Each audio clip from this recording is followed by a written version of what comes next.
Ladies and gents, welcome back to the Wild Rift Shattered Pacific Legion. So these are the last 2 days, okay? The last 2 days. Today we will have only two matches.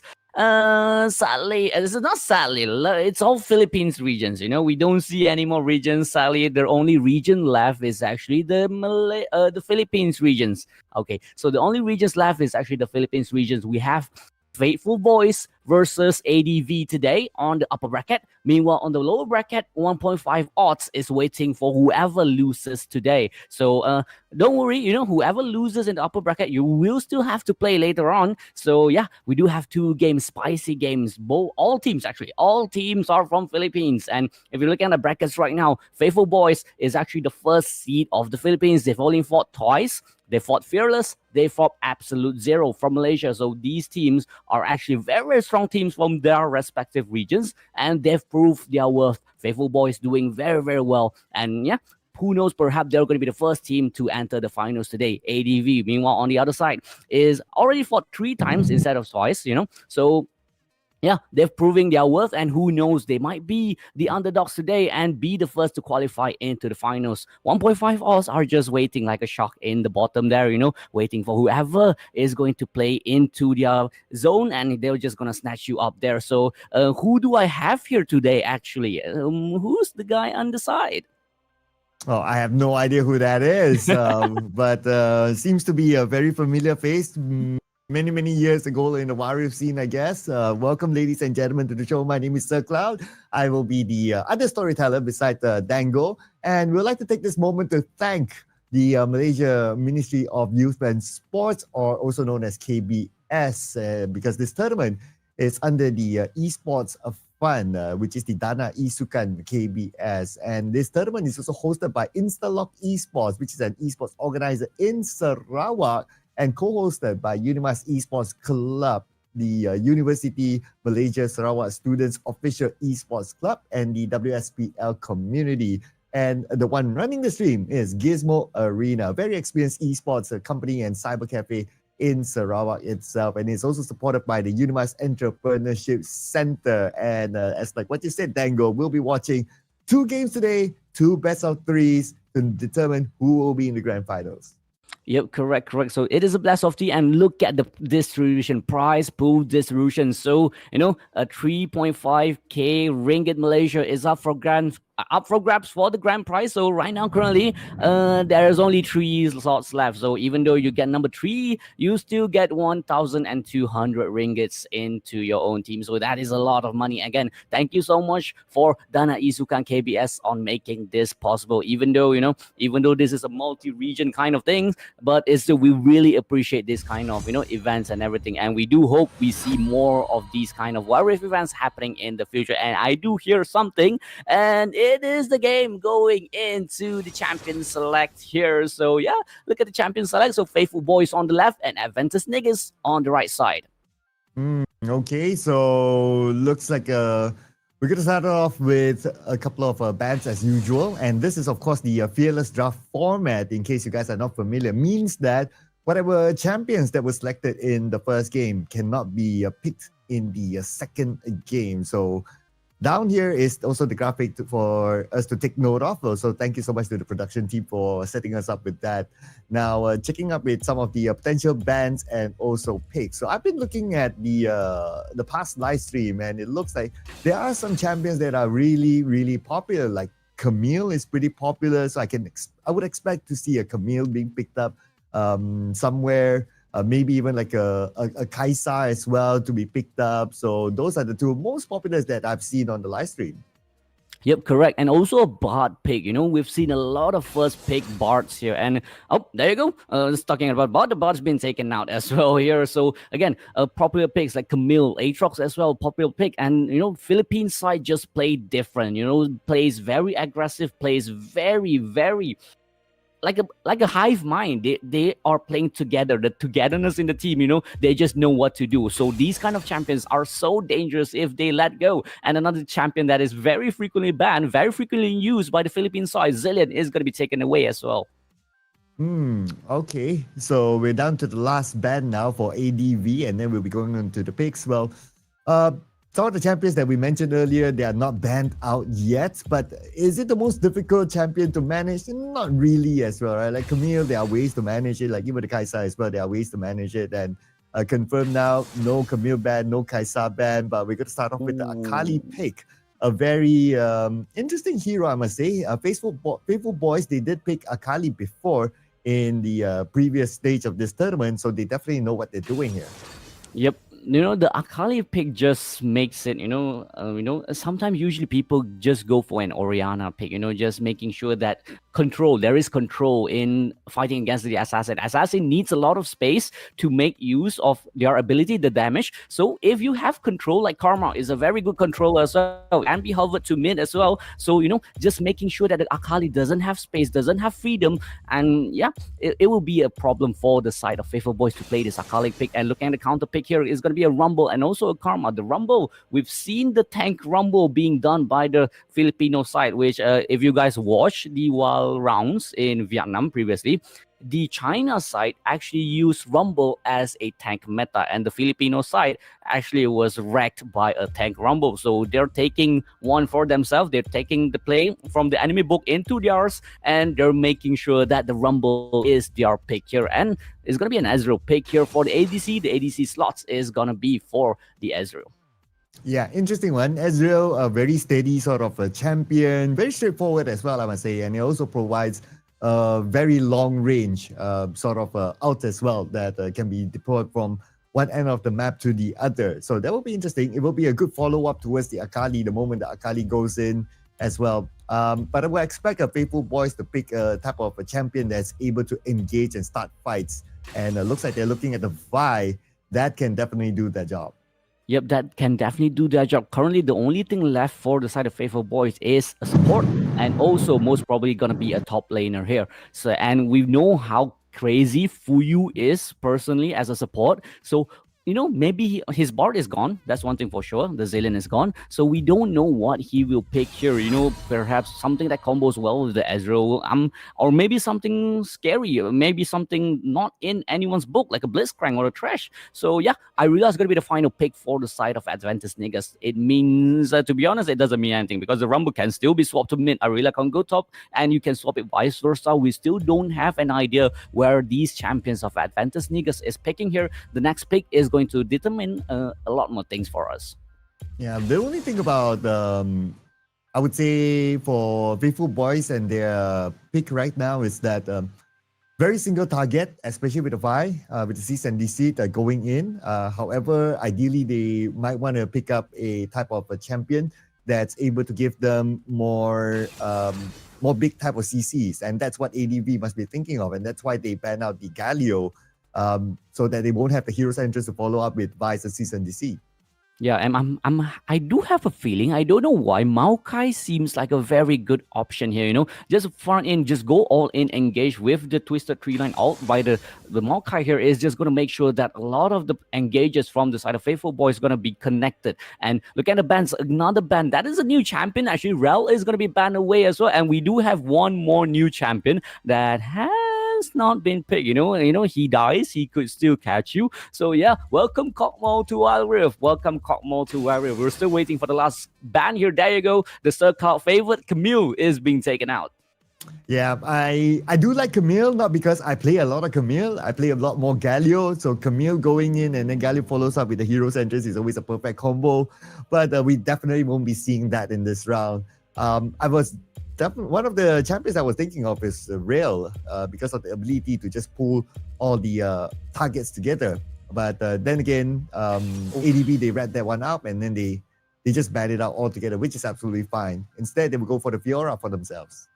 Yeah, looking at the Fiora pick, this might just be a Rumble top Fiora jungle. I really admit this is the only thing I'm thinking, but they can still flex it around, can go top Fiora. I can. The least option is Fiora going to mid. That is the most unlikely option. And yeah, looking at the side of Faithfulboiz here, they are looking for the CC option. Having the Gragas actually, I personally don't like the Gragas pick so much here because it's more like a very counterintuitive. If you ult the enemy team, it will be kind of a bruiser, kind of a skirmishes, small skirmishes is gonna happen. So Fiora is gonna take advantage of that. The Irelia is gonna take advantage of that. So the control of the ADV side is a lot, and you giving them freedom with the Gragas ult. If you out mistakenly, that's for sure, it's going to be way better for the ADV side instead of Faithfulboiz. But we still don't know how the Faithfulboiz going to play this out. They might have a secret, a secret out for themselves. They might do this clutch plays by the Gragas.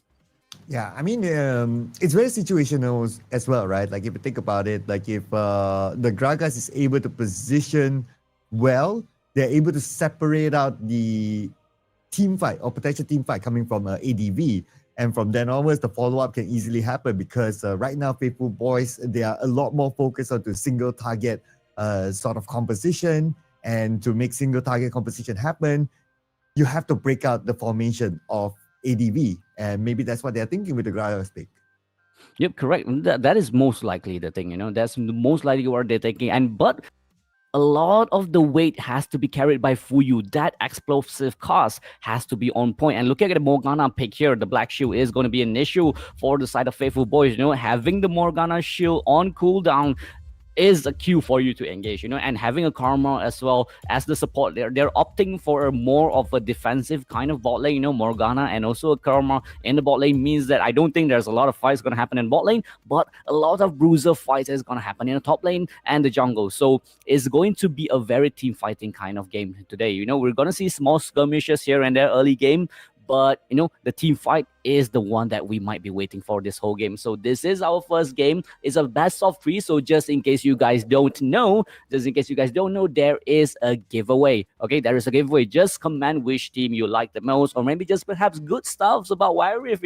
Maybe just Riot, please come back. We're here. Maybe something like that. Maybe your comments will be selected as the giveaway winner. It's gonna be 3 epic skins per live. Okay, so Sir Cloud, if you want to join, you can just comment yourself and a comment as well down there. Oh, that without being said, right? I can't tell people when I do the comment, and I obviously can't use my same account. So you have I a scandal. expose myself. Sir Cloud has a dark account. Yeah, Sir Cloud has a second account to stalk you guys. So yeah, be careful. Don't say bad things about Sir Cloud. Just say good things. So yeah, this is our first game of the day. So it will still be a chillax. We still don't know how both teams want to start off. Maybe they just want to fight. But looking at the draft, Irelia, Rumble, and Fiora in one team, it just seems like it's going to be a very huge havoc here. It feels like the side of Adventus Negus, Adventus Negus just wants to fight. They just want to fight. They just want to end this game quick. It's a best of 3. They don't want to fall into the lower bracket. Yeah, well, a lot of the games that we've seen in the past week, they didn't really took too long for the games to end, and teams were very, very aggressive, especially those teams who have got themselves into this stage of the tournament. They were really, really aggressive, and they seem to try to end the game as quickly as possible. So now that we are at the top 3, well, I'm sure we'll see a lot more action here coming into the game. And speaking about action, we'll be jumping into game number 1, ladies and gentlemen. Here we go. Game number 1, Faithfulboiz on the left side. For the right side, it's going to be Adventus Negus. Both teams are from Philippines. This is the best of 3 upper finals. Whoever wins this is going to go directly into the finals, which is going to be played tomorrow in a best of 5 series, We haven't been able to see the best of 5 series yet.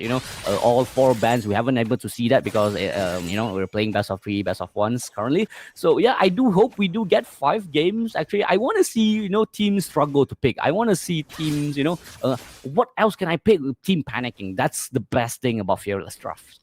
Oh yeah, absolutely right. Like they can get comfortable with this sort of draft in game number 1, but they have to absolutely switch it up in game number 2.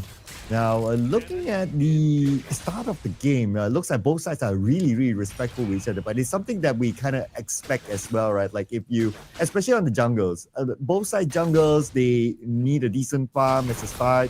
I don't see any support go to handhold them to get into the other side of the jungle, so we're going to see a 50-50 perhaps for the next 5 minutes perhaps.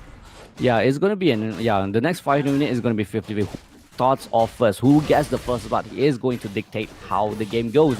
Having, what we really want to see here actually is the Irelia and Akali fight. These two, could just win games alone. Akali just after the Infinity Orb is just going to start killing people like very hard, and Irelia, Triforce done, is going to start healing, is just going to stop jumping and healing in the backline with all those stacks. And looking at the mid lane here, the fight is happening, and first blood in the top side here. Fira's going to be trying to get a counter kill. It's going to be a 1-for-1 trade in the top lane. The Jace actually gets the first blood for the side of Faithfulboiz. Wow, okay. Bot lane, Just bot lane. that. Oh, wait, what? Oh, all right. Down at the bottom, looks like we may see another kill as well with Feya all the way into the front. But will he want to overextend himself there just to take out Agnes? Decides on that's not going to be worth it. Might as well move away. Yeah, it's a 1-for-1 trade as well in the bot lane here. Vi was taken down, even though it's a even though it's a gang, but these are very shielding kind of support in the bot lane here. We do have Karma, we do have a Morgana, so them getting the trade kills is so worth it for the side of ADV, because they won't do anything to be honest. They won't do anything. You giving them free kills, they'll take it. And for a moment there, I was at the edge of my seat looking at Evening Child. He was recalling in the middle of the lane and he almost got taken out. So there was a bit of a risk taken by him there, but he managed to escape just in time. I never know we're going to see a bit of a skirmish, but I believe this is just wave management at this point. Yep, wave management by Irelia, pushing this as much as possible. Most probably going to try and recall and get a few items back. And we're seeing both teams already at 2-2 here. These Filipino teams are not going to start off slow. They just want to start off fighting. They say that this is the upper brackets. We still have chances in the lower bracket if we fail. So let's just try our best. Let's just not give them a chance. Let's make sure that we get the first win in our bag. And yeah, both teams are doing quite well at this moment on the start of the game, and might be a gank from the Fiora. Looking at the bot lane here with the Sheen done is going to actually start to hurt a lot.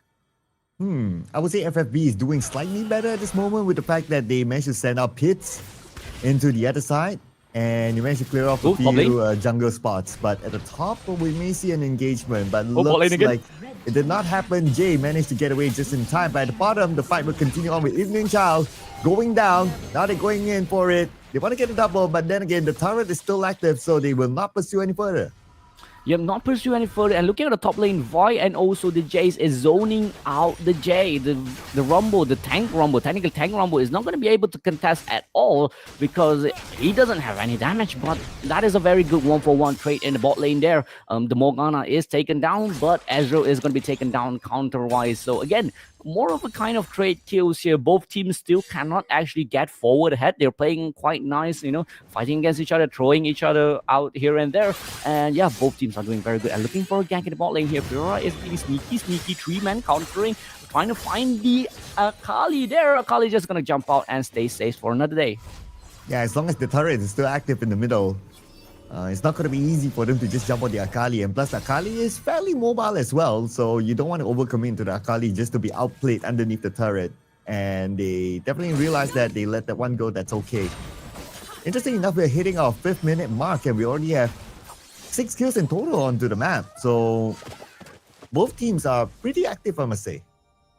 Yep, very active at this moment. And the most probably what we're going to see is a very huge fight in the Dragon, because both teams is, I would say, confident at this moment, even though it's like a 700 gold diff, but both team can fight. ADV, with the amount of bruisers they have, they want to fight wherever the next objective is. Rift Arrow is going to spawn in 30 seconds, Dragon's going to spawn in 30 seconds.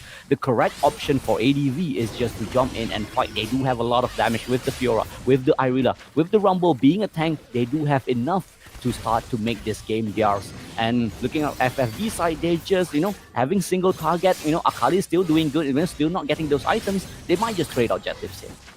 Well, speaking of objective, it's going to be up in about 10 more seconds.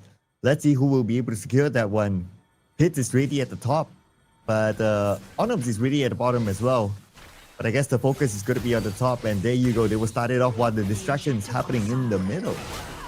Because the destruction is happening in the middle, and the side of ADV is starting the dragon, and teleport going to be used by Rumble. Dragon is still available. I'm looking at the engage here. The combo off is going to make sure that the Rumble cannot run away. Equalizer is going to be used, but not much is going to happen as he is going to be taken down. Akali in the backline is going to be taken down by that Aurelia on the side of ADV. Has to run away. Gragas finding those engages, jumps forward. The Guang Won trying to find a Morgana, and the Morgana is going to be taken down as well. Dragon is going to be secured freely by the side of FFB. Rift Herald done. Dragon is not objective. It's free for them.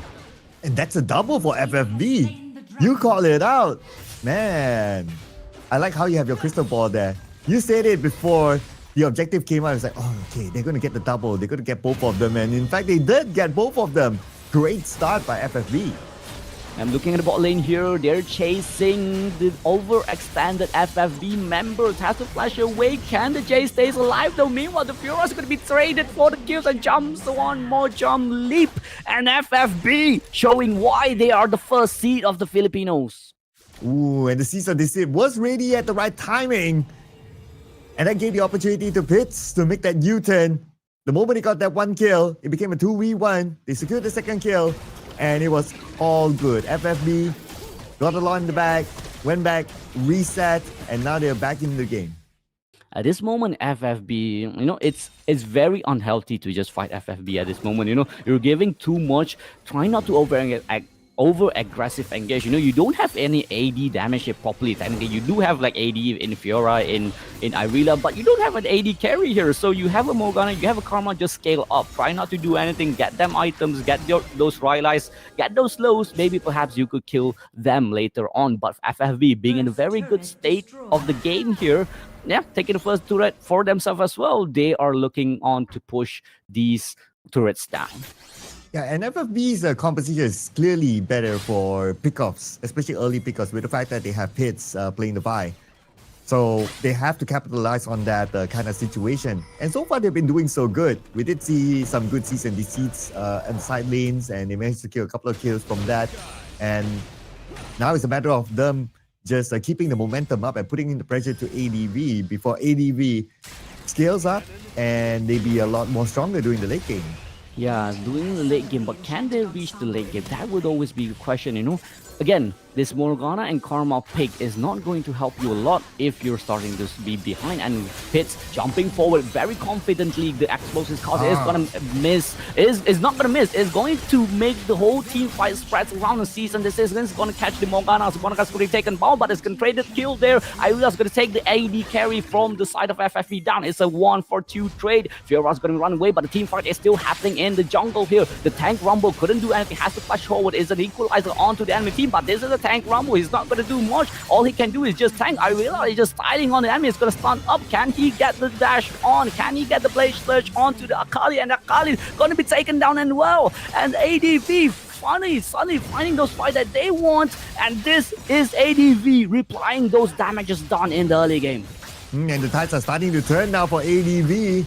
And from afar, True Shot Barrage does a little bit of damage towards ADV. And here comes the rest of FFB. They're trying to find their next target. And Manila Alinam might be the one that they're trying to take down. But he has enough distance between him and the rest of FFB. He will be fine.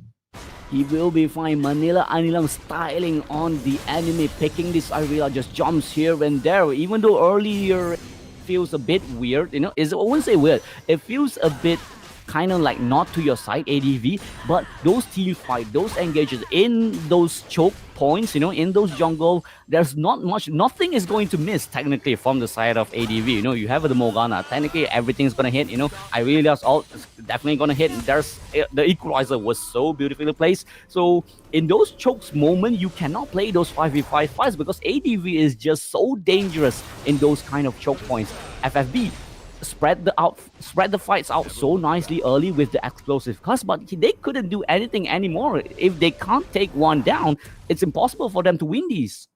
Yeah, you're absolutely right. The moment the explosive cast comes in and it breaks out the formation of ADV, FFB, they must make sure that they at least get one or two very, very quickly. If not, ADV will just come back together again and they will have the upper hand, just like right now. Yep, Dragon's gonna spawn in the next 1 second. Technically haven't already spawned here. Equalizer Rumble. Oh, the explosive cost is gonna catch the Rumble, but this is a tank Rumble. He is just gonna jump away. Will he be taken down though? He has the shield, but Akali just jumps onto the backline and perfectly executes 2 members from the side of ADV. It's gonna be a double kill for that Jace as well, and 1-for-1 member. That explosive cost was just so important to start off the fight, taking the Rumble out of the fight, even though the Rumble's a tank. But I feel like it could have done better, ADV there, but FFB played that perfectly executed. Well, still gotta give it to ADV, right? They managed to buy a lot of time, but then again, they still got taken out. It felt like they were turning back and the signal was not given to like, okay, shall we counter-engage onto FFB? A bit of a miscommunication there, but nevertheless, it's not the end of the world for ADV yet. They can still try to make this big comeback, but they will lose 2 major objectives again.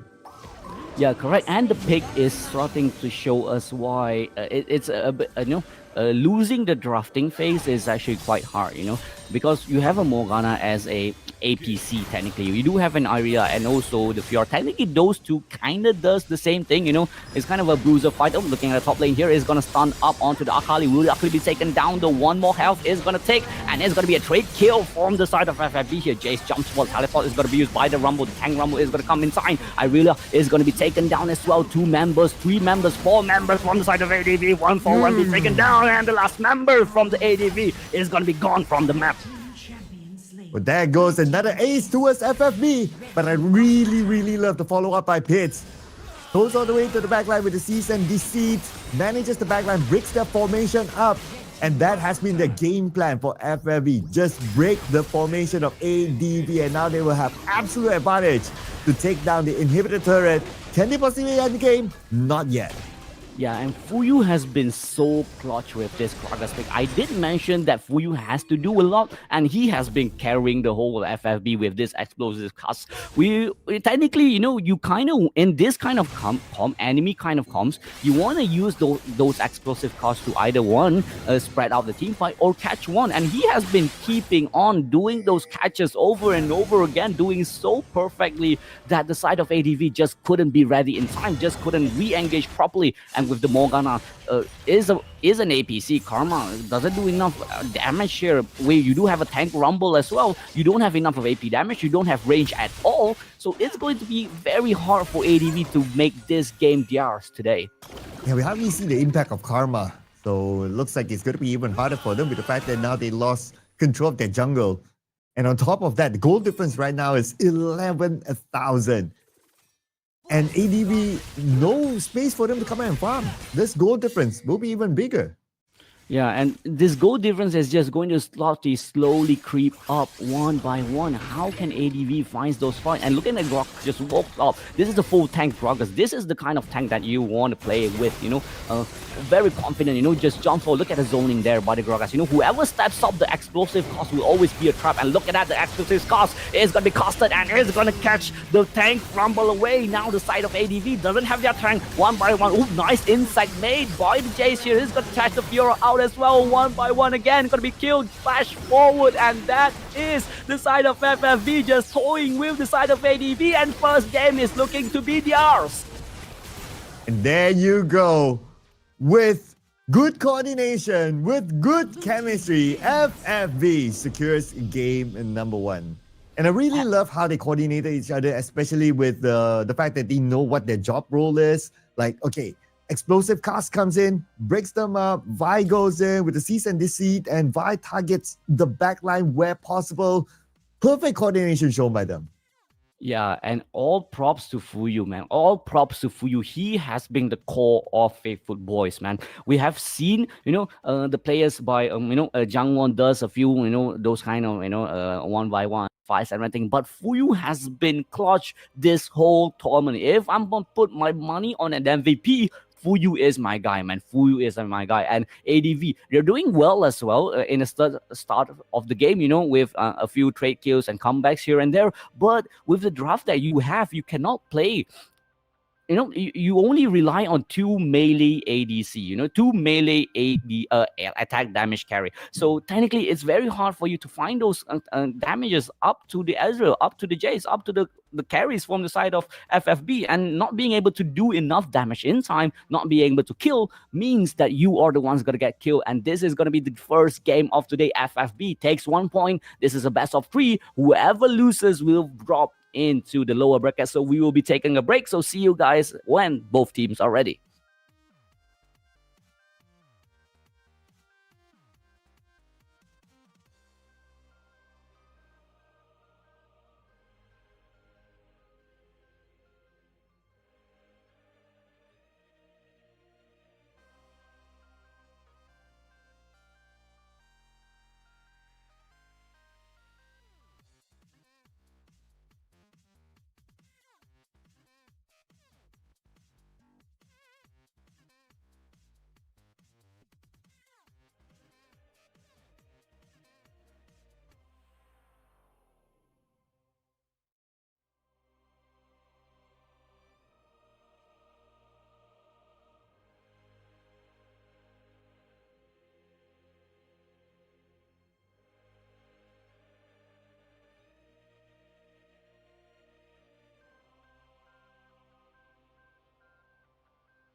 Hey, welcome back, welcome back. We are back to the drafts, and hopefully you guys have your ayam gepoks ready, your popcorn ready. I don't know what food do you have in Philippines, maybe. Oh, Sir Cloud, do you know any foods in the Philippines? Well, there's halo halo. There's uh, oh, um, oh man, there's sisig. Oh man, you asked me right on the spot. I have to recall. It's like, okay, there's halo halo. There's sisig. There is a lot of other names that I couldn't recall like on the spot right now. But when I hear it, I know which one it is. Yeah, and can we mention to our Mr. Chris behind the scene that the screen is not properly full screen? Yeah, so yeah, we can see the Gwen being banned out here, and yeah, oh, yep, there you go. So yeah, talking about foods here, just in case you guys want to come to Malaysia, nasi lemak will always be the go-to. Every foreigner will either go for nasi lemak or the infamous durian. Have you tried durian? Durian season is in Malaysia currently, even though it's rainy season. We're starting to see durians here and around. So yeah, do drop by. Maybe just drop from Pochinki. Don't drop to Pochinki. Drop to Malaysia and get yourself a durian. And we're seeing the bans here ban out Gwen, Lilia, and also a Zillion being banned out here. The Bard probably going to be the next ban. I really want to see a Bard being picked here. I want to see the Camille Galio combo that happened. Oh, there you go. My favorite traditional combo. It's not banned yet, any of those champions, so I'm looking forward to see if that can be brought out. Both of the champions were banned in the previous round, but they were banned on the second phase. So if it's picked in the first phase, then yeah, that's going to be a possibility. And because we are in the fearless draft format, well, both champions have not been picked, so it's all up for grabs for these two teams. Speaking about the Galio Camille combo, man, we've seen how T1 make that so good, with the Galio, Camille, and also the Pantheon goes on top, man. That is so good. But the Nocturne ban here just technically denies my favorite combo, which is the Nocturne Twister Fate combo. So Twister Fate just ults, and then whoever is on the map, the Nocturne is going to catch you, No matter where you are, the Nocturne is going to jump onto you. The Twister Fate is going to jump onto you as well and yellow card you. So if you get caught offside, that is gone. And there you go. The Camille is going to be gone as well. No favorite combo for Sir Cloud. No favorite combo for me as well. And there you go. The Aatrox is going to be the first pick. Most likely going to be this first pick for Ad. Ooh, Aatrox. Love this one. Super. Can be very tanky. Can just run down champions. Run down the backline. Just chase people down. It'll be very interesting if they lock this one in. They still have one more second to decide though, but looks like Aatrox will be brought in towards ADV. Now, in case for any of you who just joined us, Faithfulboiz, they won game number 1, so they are currently at match point. They win this, they will be our first grand finalists. Yep, they'll be our first grand finalists, and if Adventus, if whoever fails, whoever gets a defeat here, no worry, you are still in the lower bracket. The lower bracket is up next, okay? The lower bracket is immediately up next. We'll be facing against 1.5 odds. Again, 1.5 odds have shown us some potential, defeating the first seed from Indonesian Fearless in the lower brackets, in the lower brackets semi-finals, and defeating the Last King, defeating the OD outdated drafters, the first seed from Malaysia as well. So they've been showing us potential as well. Can they defeat their home country's first seed? That's the question. They've defeated the Malaysia first seed. They've defeated the Indonesia first seed. So they're looking to defeat their own region first seed. So looking at the picks here, Lucian and also the Ari is going to be picked here. The pick off is going to be very, very dangerous from the side of Faithfulboiz. Yeah, and Faithfulboiz, it's not the first time they play Ari as well in this tournament. They played the Ari last week. They did the Akali as well last week. So it looks like they're going for a mid that is something that is tried and true for them. And like what you said, right? Ari, very strong in pickoffs, and pickoffs was their specialty in game number 1. I wouldn't be surprised if Faithfulboiz would want to play the same pace again to do very early game pickoffs and snowball from there. Yeah, and looking at the side of Adventus Negus, now they're picking more of a tank kind of champions in the front line. They they have a Rumble as a tank last game, so the On as a tank, most probably going to be a top lane On here, is going to be a way better tanky champion instead of the Rumble. And the Aatrox most probably going to be the jungle as well. We do see some Aatrox go in the mid lane, but I don't think it's going to happen here. we're looking for the last pick from the side of Faithfulboiz. What will be the counter? And looking at that, the Kazakh is being hovered, and the Kazakh is going to be locked out, locked away, actually locked in. Yeah, locked in. So it is going to be a very, very pick-off kind of game, just going to jump in, catch one, at least half HP, you can't fight. But they're lacking tanks here. They're lacking a lot of CCs here. Well, if they want to go for a tank, they can still go for like a Malphite as well. Malphite with the unstoppable force going in, that can either be used as a kind of like a pick-off or even better in team fight. So they have like two options, right? If the pick-off strat doesn't work for them, they still have the unstoppable force that they can do team fight. So I can see that to be kind of a decent pick here for Faithfulboiz too. Yep. And looking at the ban here, Lissandra's going to be taken out as well. Less options for the mid lane for the side of Adventus Negus. They do have tanks. They do have late game scaling by the Senna, but they don't have damage yet. Who are they picking? Who is the champion that can make this a game number 2 for them and bring us to game number 3? I'm looking at something like a Ziggs, something like a Ziggs. Just poke out the enemy squishes first before you jump in, or, something very safe. You do have the Senna to scale into the late game. So, perhaps just go more of a scaling late game. A Rise is going to be a good pick as well. So, very squishy, Faithfulboiz, very glass cannony right now. So, if you can start to poke them before they start to fight, they're going to have a lot of issue. And seeing the Maokai being hovered here, Leona is going to hover as well. We're going to see Fuyu just, doing some works here. Okay. Galio will be pretty nice too. Okay. All right. I thought they would go for the Galio. I was kind of thinking like, okay, if they go for the Galio, how will the combo be like? Okay, somebody has to initiate first if it's Galio, so Kha'Zix will be initiating. But then again, Kha'Zix is not really that kind of tanky kind of champion. So maybe they'll save the Galio for game 3 if needed. Yeah, if needed, and if possible, there might be a Camille Galio combo still open. Camille Galio combo is still open, so perhaps we might be able to see it. But looking at the Adventus Negus side, they are picking tanks on tanks on tanks on tanks on sustain. This is like a lot of health. That's the thing, a lot of health. And Faithfulboiz does have damage, but is it enough? That will be the question. But where is the damage from the side of Adventus Negus? Swain does damage, okay. So, Senna does damage, but you still need to kill people, man. You still need to kill people. How are you going to kill here? That's the question. Can the Aatrox be fed enough? And looking at the last pick from the side of Faithfulboiz, it's going to be a Bruiser Darius in the top lane. Yeah, I think they're going to bank the damage onto the Aatrox here. That's going to be their only best bet. Shyvana might be the second one, but then again, Shyvana needs to initiate. So by initiating, Shyvana might need to go for like a big tanky sort of setup as well. So again, coming back to the whole damage output might be from the Aatrox. But here's going to be the risk that the ADV is taking. The Aatrox needs time to have damage. But if FFB, they play the same pace as per game 1, ADV might be in trouble. Yeah.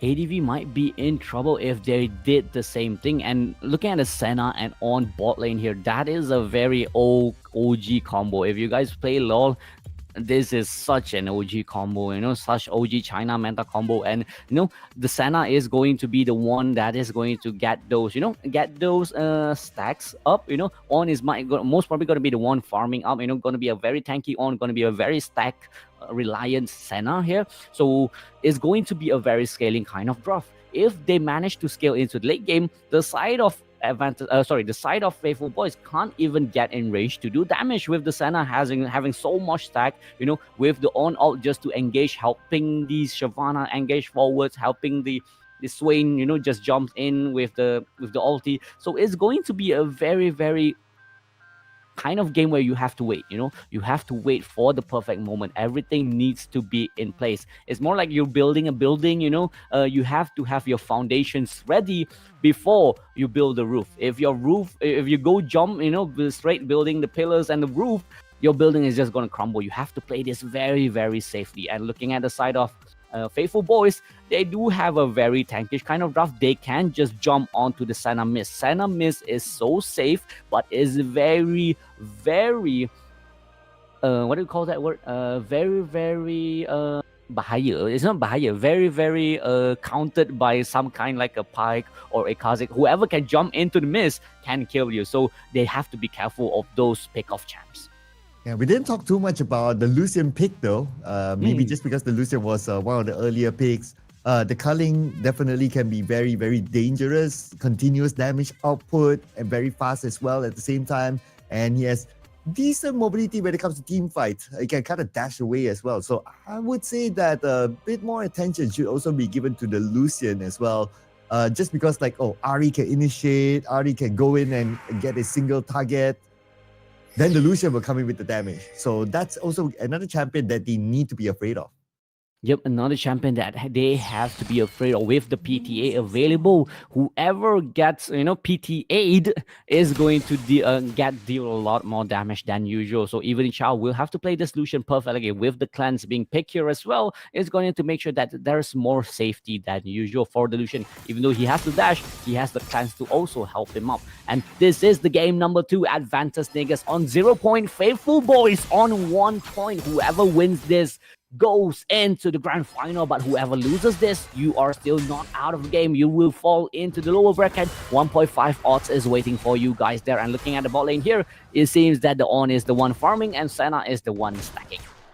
I'm liking what ADV is doing. They're taking the active approach to get into the jungle, and now they will try to disrupt the jungle side of Pitts.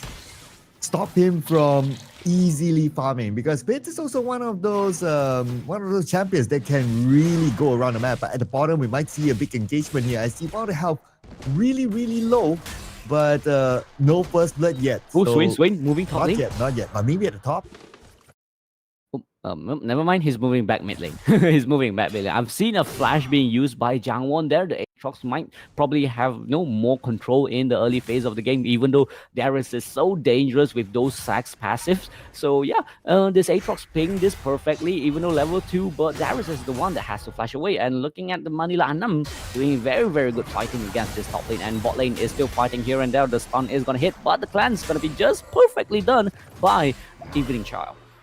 ADV is going to be really sustainable at the bottom lane. They can definitely hold that lane better than FFV.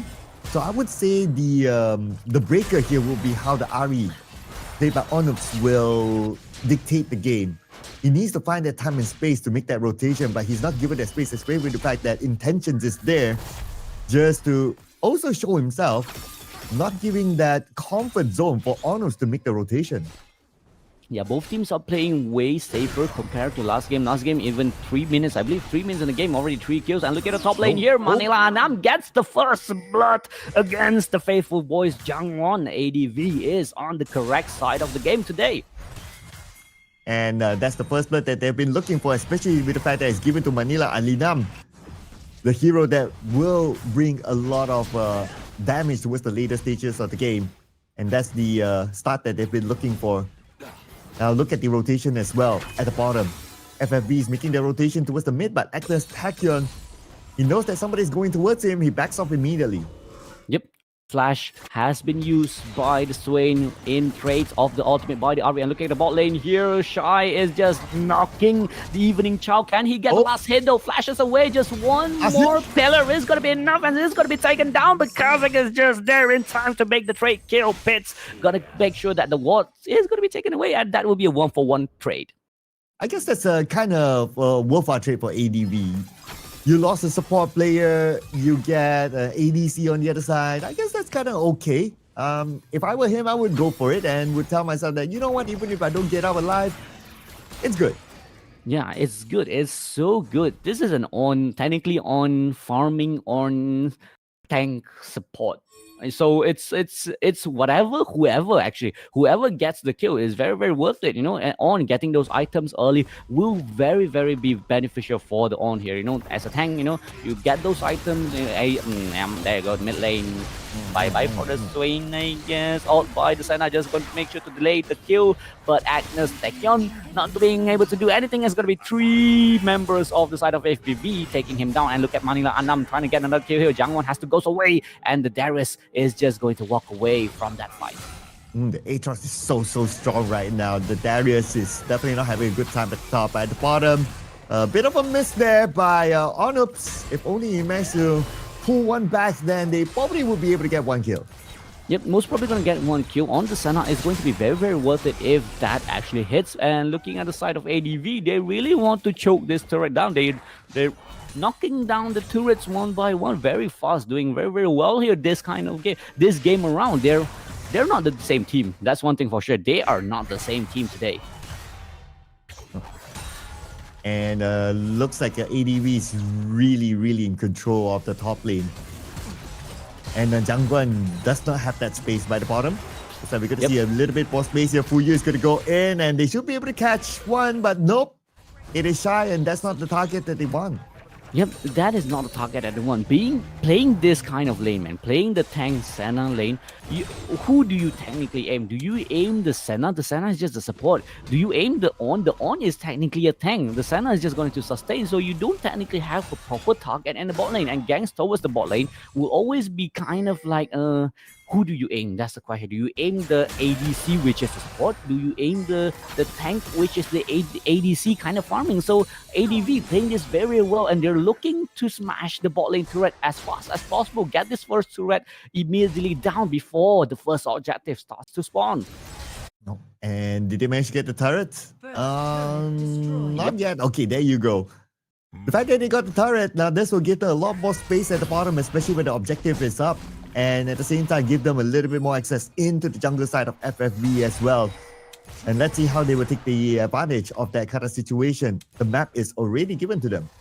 Yeah, the map is already given to them and they're looking for an opportunity in the mid lane. Them having the first turret means that they might not probably going to go for the Rift Herald. The Dragon is going to be the objective for both teams, and the Shyvana is going to get caught here. It's got to be taken down very easily. The Call of Force got onto two members. Pits in the pit, trying to make sure that the Dragon is here and is going to smite away the Dragon. Dragon secured by the side of Faithfulboiz, but they have to disengage. They have to run away. 4 members from the side of ADV looking to kill people, but intention are not enough to get those Dragon, and that will be very, very important Dragon for the side of Faithfulboiz, and they're looking for another engage here. Darius is going to get caught here. Can he do well something? No, he's going to get exhausted away, but Kha'Zix here not going to have enough damage. He doesn't have a target. This is a 4-tank kind of draft by ADV. FFB is struggling to even find one.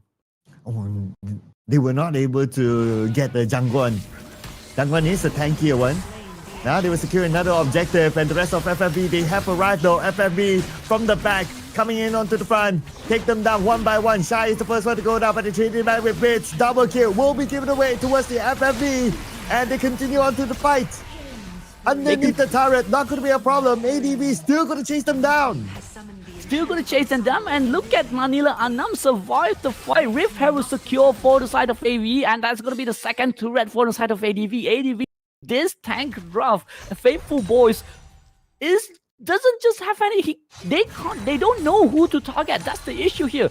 They're jumping in. Ari is jumping in, charming people up. Kha'Zix is jumping in, bursting people down. But these are tanks. You can't burst tanks down. You're bursting and on. Why? You're bursting a Swain. Not gonna happen. Shyvana, Aatrox is just gonna sustain. So Faithfulboiz having so much damage, they are struggling to do damage in this game, and ADV is playing so perfectly this game. They're not giving any space for Faithfulboiz to do anything at all. And to be fair to Onups, his charm can be blocked. But we'll talk about that in a little bit more, because right now the focus is going to be onto the top. Agnes Taturan has backup. They arrive just at the right timing. A little bit of an overextension here by FFB, and ADV will lock in a double kill to Agnes. Yeah, how are they not managing to kill that Swain will be the question. They don't have anti-heal. They don't have enough. And the Darius falling down again. They not going to go down without a fight. They want to bring us to game number 3, and that is actually a very bad news for the casters, because we usually only won 2 games, but ADV showing why they are the second seed. They can fight the first seed. They want to take the throne. Oh, Dango, that's not the usual caster script. The usual caster script, we want to see game 3. Oh, Let's go. let's go, let's go. But I actually really miss, the silver scrapes where, there's the issue of silver scrapes this kind of while in the world. So I was waiting for the silver scrapes, but nothing happened this season. So sad, that's sad. And looking at a very unfortunate Pitsin has to jump away and yeah, survives. But the center ult is just going to be used just to make sure, just to zone things out. Oh, I'm just looking at the bottom. Lucky enough for the Darius, Jangwon managed to get away just in time. And he's decently tanky though, but ADV, they don't want to commit all the way onto him, which is absolutely okay. Now they're going to shift their focus onto the top. Yeah, and we're looking at how. The question is how FFB play this. They don't have the play potential that Fuyu was so famously made of last game with the Gragas. Fuyu has always been such a playmaker for the side of FFB, and putting Fuyu in a tank role, in a Maokai role, technically just negates whatever Fuyu can do today. You have a Lucian, that's good. You have an Ari, you have a Kha'Zix, but there's no way for you to go in safely, make a play safely without your team just getting busted down. And the side of ADV is just so tanky. This kind of draft doesn't work, if you don't know what you're doing, You're very tanky. If you don't know what you're doing, you're just going to be in trouble. And the damage from side of FB should be enough to take you down one by one. But they don't have a play. They don't have something like an explosive card to just take one down first. They don't have a way. That's the thing. They don't have a way to split the team fight out, take one target down. They cannot aim for one person. That's the issue of FFB having right now. Even if you don't want to aim for one person with the charm is blockable. And you did talk about like how many tanks does ADB has. And it's easily blocked by any of those tanks. So they can't really get the target that they want.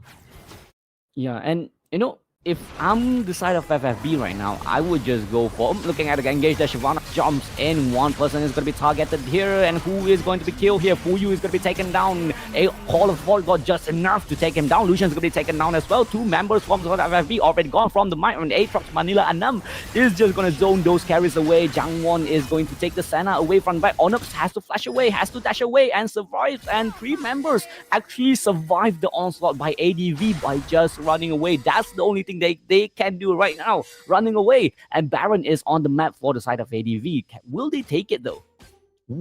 Looks like they will not. Okay, I guess because the fact that they thought their players are kind of low, so they decided to okay, we don't really need to rush it. We already have the map control. Let's just let the one go. We reset, we come back later. And they're going to shift their focus onto the bottom right now. Jangwon is there. It's going to be a 1v1 between himself and also Manila and Nilam. And we all know what happened during the top. Jangwon didn't have a good time, and he's still not having a good time here with this 1v1. Yep, and Ghost, is it Fish? Oh yeah, it's Ghost being pressed here by Jangwon. I don't think Ghost actually being pressed there. It's just Jangwon is just too quick, with the Triforce Phage. Just enough when you miss your stuff, Aatrox, you're still not doing damage, If you hit your stuffs, you do a lot, but if you miss those Qs, yeah, you are not doing anything. But yeah, luckily enough, Jangwon stays survive for another day here, and both teams are actually zoning away the Baron, trying to ward as much as possible in the Baron. Baron is the next objective. If FFB manages to find a way to get this Baron DRs, it might just be the window of opportunity for them to start to make this game DRs. But it is a huge mountain for them to climb. It is a very, very huge mountain. And do you know any mountains in the Philippines, Mr. Zacloud?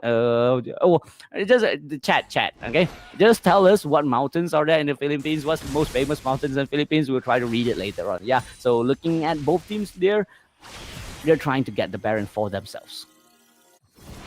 And both sides, they really want to contest for this one. But ADV, they're opening up the map, they're opening up the space all the way behind. And now they have reach, they have vision, and they are baiting out all those skills for themselves. But Shy will be engaged though, and then here comes the engagement by the rest of FFB. They will go all the way in with the fact that ADV, they scored the first kill, followed by FFB trading it off back. It's a 4v4 right now, but the fight's still not over yet. All the way to the back is Manila Anilam, but he receives a lot of damage thanks to the turret as well. The turret is still active. FFB, they shut down one by one, but they also lose another player. Now, it's a trade-off between the two teams, 2-4-3.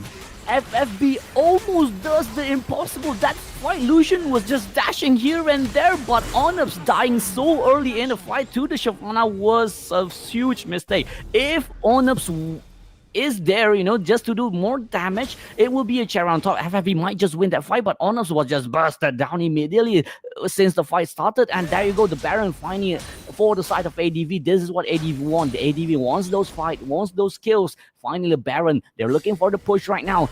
FFB almost make the impossible there. Almost. They just need to have the perfect fight. They don't have one thing. The On was the one zoned out by the team. So that was the perfect moment for the side of FFB to just jump on one. But the On manages to survive.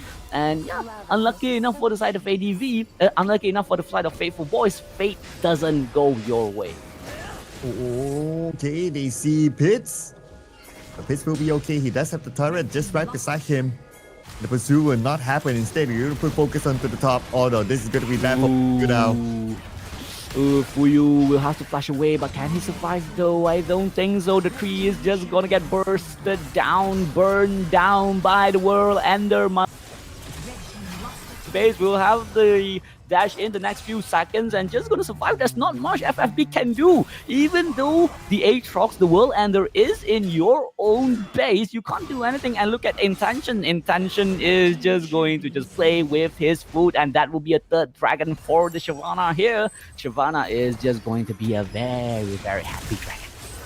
He's just going to solo the dragon while the rest of them putting focus onto the lane. Oh, beautifully executed by ADV, and with that, godlike given to Agnes Tachyon, and ADV will surely wrap things up and bring us to game number 3. Game number 3 is for us today. ADV manages to do the impossible, taking down the Giants from the Philippines, the first seed from the Philippines, and this will be game number 3 for us. What a game, what a game. I've seen a trend here. Whoever teams that I say has the worst draft is going to lose, and this trend has been going on for the past, past few casting days that I've been casting. Which team I say has the better draft is going to lose. So pray that I don't say that, but look at the game. Look at the game.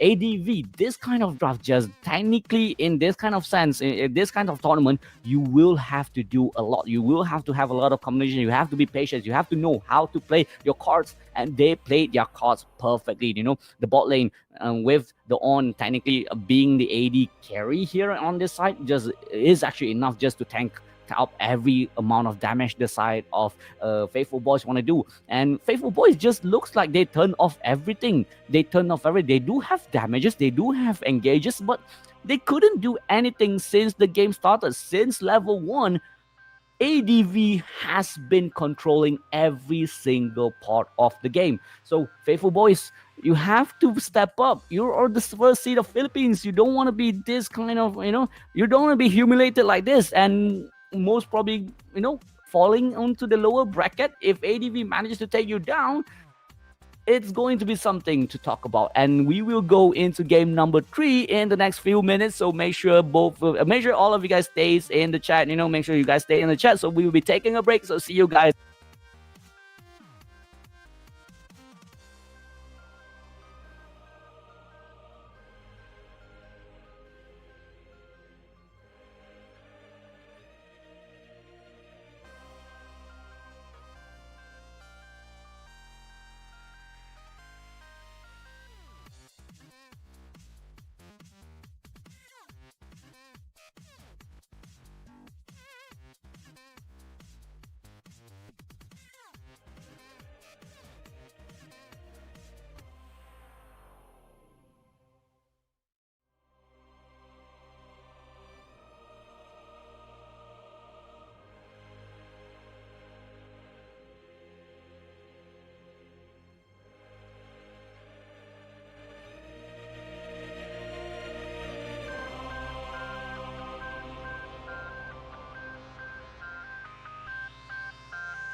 Hello guys, we're back, we're seeing Faithfulboiz on the left side and now Adventus Negus on the right side, which means they are back in their original sites, which also means this is a best of 3 game. We don't see this a lot actually, we don't see a lot of best of 3 games. So what happened last game, Sir Cloud?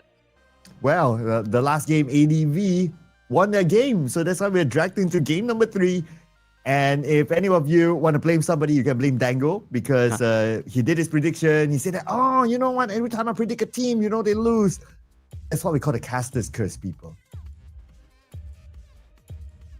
Apparently, I've been cursed with this caster curse for quite a while now. I've casted with Guyang, and you guys know what happened when I casted with Guyang as well.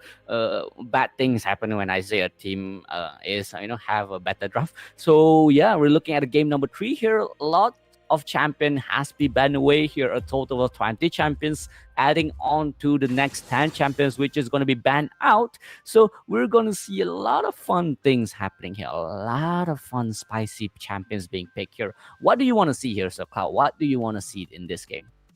Well, as of now, the combo that I've been asking for is still available. The Camille Galio combo is still available. So let's bring that one on. It's time now.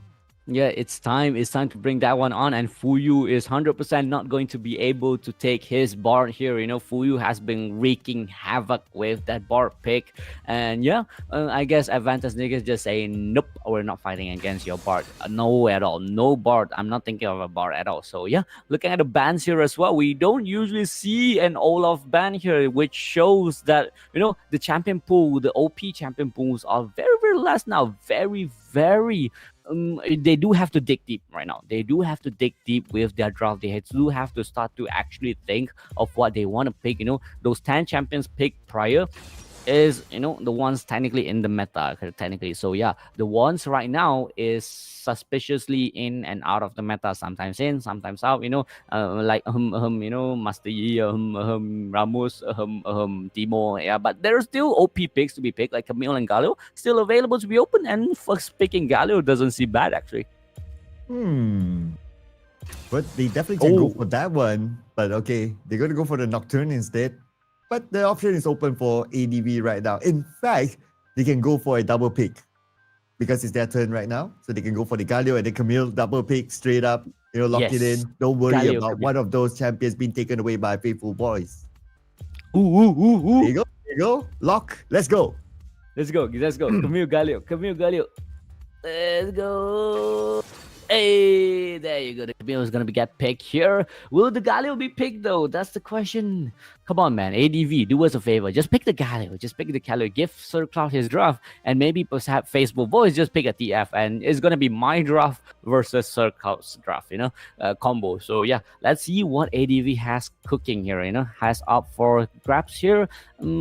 I don't think there's any more question, to be honest, actually. Just pick the Galio, man. There you go. The Galio's being picked here. There you go. Sir Cloud's favorite combo finally being picked away. There you go. We're going to see Sir Cloud's Galio, Sir Cloud has been playing a lot of Galio, just in case you guys don't know what Sir Cloud said in the first game. And yeah, Sir Cloud's favorite combo is Camille and also the Galio. Meanwhile, my favorite combo is actually the Nocturne and also the Twisted Fate combo. So will the Twisted Fate get picked, though? That's the question. But looking at this moment, it doesn't look like it. So hopefully it does. Ooh, okay. Instead, it's going to be the Zaya. So, well, I want to say that, we might want a Rakan would be kind of nice, but we already have the Nocturne. So I don't know about that. Unless they want to pick up a cheese sort of strategy during these decider game, who knows, right? Instead, next they're gonna go for the Lissandra, which is an okay pick for me. Faithfulboiz could still use a little bit more durability based on the draft that they have now. Yep, correct. And looking at the J4 pick here, they really need a durability, man. They do really need a durability. And I'm just sad that the Twisted Fate is not being picked, I'm just sad that the Twisted Fate has not been picked. And looking at this combo, man, it's just if the Galio goes, if the Camille goes in first, it's good. If the J4 goes in first, it's going to be a cherry on top. If he catch the 3-4 members with the Cataclysm, it's just going to be a go signal for whoever is in the Adventus Negus side. Maybe if you want to make a very troll kind of draft, you've been playing on the line the last game, just go for a Pantheon support, just go for a Pantheon support. So just, Avengers Assemble kind of draft. And yeah, there you go. The Jack's going to be banned away to make sure that Camille have a safer lane here in the top lane. I mean, if ADV goes for the Pantheon, then that's definitely going to be something there. A big combo. Interesting enough that Faithfulboiz, they ban out the Lulu. Okay, so because Galio could be in two different roles, right? You can either play it in the support role or more commonly played in the mid role. So I guess they are gonna just put this Galio as a traditional mid. Just put a lot of magical damage items in it and just beef up his magical damage and just be that Galio with the Winds of War, able to clear off lanes really fast. Yep, correct. And one more pick that hasn't been picked here. If the Galio is the support, and if the Galio is the mid lane, the support hasn't been picked here. The support from Faithfulboiz still hasn't been picked here as well. Fuyu is very good at picking stylish kind of engages kind of champions. Putting him in the Maokai was technically very not good. The answer is not that good. So what champion is available to style on the enemy right now? You do have Trash available open if you want to do some sick plays. Pike is also available, and Rakan is also a very good pick here. I'm impressed that Rakan is not being banned here. That's one thing. And Rel is going to be another pick. It's very combo-ish right now. It's just full of combos from the side of Adventus Negus. Yeah, you can name anyone besides the Galio can start off a fight. The Camille can start, the J4 can start, Rail can start as well. And they played Rail the last round, by the way. So they are definitely comfortable with the Rail pick here. And then Galio just follows up in with the Hero's Entrance. Now, their final pick surely will be someone that's a high damage sort of champion. They can still go for Israel, or they can even go for Kaisa. ADV go for Kaisa, I think that would be pretty sweet. Yeah, Continuous correct. damage. Kaisa will be a cherry on top. So whoever jumps in, there's literally no one left behind. So no one left behind. That's the idea. If just get the stun of Kaisa, it's just gonna follow you with the killer instinct in the backline. And looking at the counter pick here, Poppy is the one going to be counter pick here to make sure that the engages is actually countered here. So whoever jumps in will have to beware of the Poppy shield, just making sure that you don't hit a wall or something with the Poppy, being so annoying, stopping dashes here and there. So yeah, the side of ADV has to be careful with their engages as well. But Corki being the last pick here, also a kind of good pick. If I want to do a funny pick, I would actually pick a Oriana on top. So just whoever jumps in, Oriana on top, or Fiddlestick. I've got wrecked by a Rel Fiddlestick in rank before. So the Rel just jumps in and the Fiddlestick just jumps in as well. So that combo is actually very scary as well to deal with. And this is actually our third game. So yeah, make sure you guys have your popcorns ready, have your foods ready. So we will be going to the best of 3, the third game for the upper bracket. So which team has your bet? Which team has your money? Faithfulboiz on the left, 1 point currently. Adventus Negus 1 point as well. So we'll be going into game number 3. I am afraid right now of the combo by ADV. It is absolutely insane. They have definitely kept this combo here for the decider match. It's like, okay, there's going to be the decider match. It's game 3. We win this. We're in the grand finals. Let's put out all our cards here. And they put out all those AoE combos. And just to have a Corki to finish off with the continuous damage as well. You name it, right? Mr. Barrage, Gatling Gun, just throws away everything in there. If the AoE combo is able to be executed well, there's almost no way for them to even reach the Corki. Yep, correct. And everything has, we've seen how ADV really does well with communicating well last game. They have played a very hard kind of draft last game. So they're picking this kind of draft is actually a way easier than the last draft they did. So it's more of a textbook kind of draft, combo kind of draft. So I don't think they will have any issue in executing this draft. But for the side of a Faithfulboiz, Actually, we haven't actually talked about Faithful draft at all. They're picking the Nocturne, they're picking the Lissandra, Poppy, and also who's for the ADC? I totally forgot. Zaya, and also last pick is actually can't remember. I actually can't remember. Most probably because we were too hyped about the draft from the side of ADV. But they will have disengages. The Nocturne Alt will technically have to be used as a disengage tool. Very, very good disengage tool. You know, if one goes in, if the J4 goes in, if the Nocturne close up everything, close up the lights, nobody can jump forward. You know, Galio cannot target anyone if you can't even see your team. So a very good countermeasure there. Poppy is also very good as well. Just to whoever goes in, I'm gonna knock you away. So a lot of counter engages potential from the side of FFB available for them to use.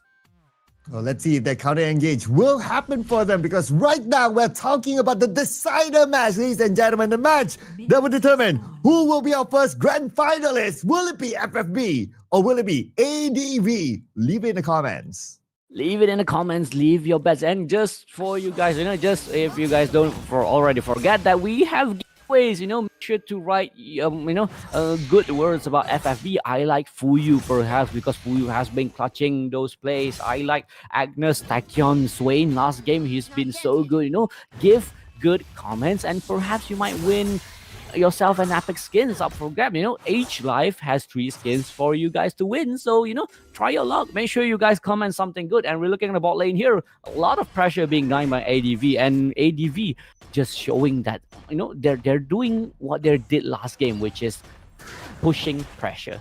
A lot of pressure available to be pushed away with the pick of a Rel. The amount of, you know, the amount of damage and the amount of CC available from Rel is so good that you just have to respect the Rel, man. And you also have to respect the Nautilus as well, who's able to tank at the front line very, very early on, opening up that amount of space for Evening Child to just put pressure back. And we can see that Nautilus just sends himself back very early to reset so that he has full health again and he can do the tanking again, opening up that space again for Evening Child at the bottom. Yep, Evening Child at the bottom will actually be thankful that the having food as the support for him. You know, just making sure that everything is safe. Nautilus is a very good pick as well. Very good counter engage if using the ult properly. So again, FFB has a lot of counter engage potential here. Stun's gonna lock up, but there's no follow-up hook there because the minions are blocked. If actually gonna hook onto the Shy, but I don't think there's gonna be enough damage to kill anyone at all early on to this game. Yeah, especially if the hook landed on a rail. So you don't want to overcommit onto a rail when the rail is near the turret as well. But at the top, at 1v1, two sides just trading it back and forth. Unlike the previous game where it was just ADV all the way, but this time it seems like a 50-50. Yep, it seems like a 50-50. Jangwon doing quite well here in the top lane here. We've seen, like I said, very game last game, the Aatrox versus the Darius. The Darius was just a toy for the Aatrox. Alina does so well with the Aatrox. Can he do the same thing though this game around? Will be answered today. So yeah, we're looking, both teams are still finding their pace, still finding those moments, still finding those angles. But we're seeing a Rel roaming top lane here.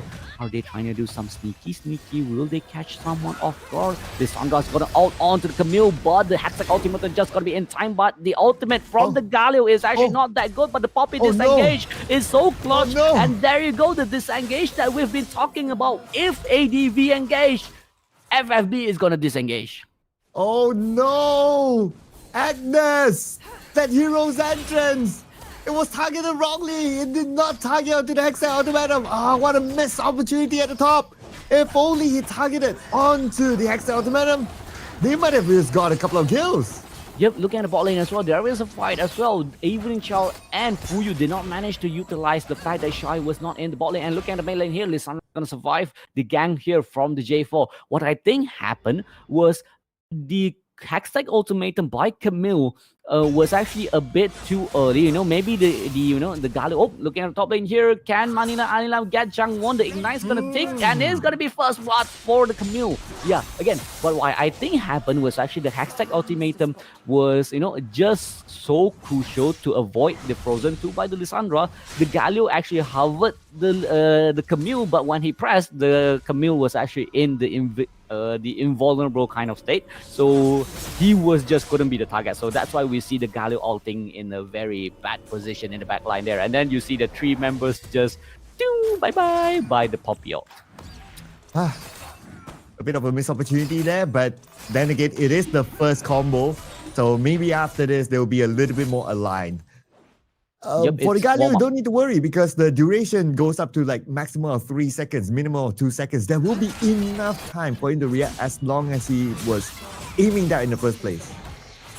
Yep, correct. And looking at the top lane here, still fight, still small skirmish. Manina Anilam just wants to push this wave as much as possible. Looking at a lot of macro plays here from Manina Anilam and also Jangwon. Jangwon wants to freeze the lane. Manina Anilam just wants to push the lane as fast as possible. This is macro plays, man. This is macro plays. Controlling the wave is so important at this high level of the game. Missing 1 minion might just mean that you lose your lane. Well, they might lose the bottom turret, depending on how this goes. But then again, intentions is there in case his other 2 players from ADV needs help. But they are all right. Instead, what they will do is that they will reset in preparation for the first set of objectives. Yep, 40 seconds for the Dragon, 40 seconds for the Rift Herald. If I'm FFB, I would just say one thing. Where the enemy team is, we ain't gonna go there, man. We ain't gonna go there. So avoid fighting against this combo as much as possible. If your Xayah get caught, you do have the Featherstorm. Lissandra does has the Frozen Tomb, and technically every damage dealer from the side of FFB is so safe that ADV will have to pick off those tanks, will have to pick off either Poppy, either Nocturne. Nocturne is the most vulnerable team member here. Xayah is safe, Lissandra is safe. The least safe is Nocturne, and ADV wants to fight wherever FFB is. And they are within the range of the hero's entrance right now, just waiting for one to go in, and that's going to be the Cataclysm. Here comes the hero's entrance, bam! And he managed to get away just in time. The Featherstorm was just so clutch for Evening Child and making sure he survived. All combo connects from ADV, but the Featherstorm just negates everything that the ADV has planned out, and Rift Herald is on the target for the side of ADV. Just turning off the lights was just the last cherry on top to make sure that FFB, nobody dies from the side of FFB.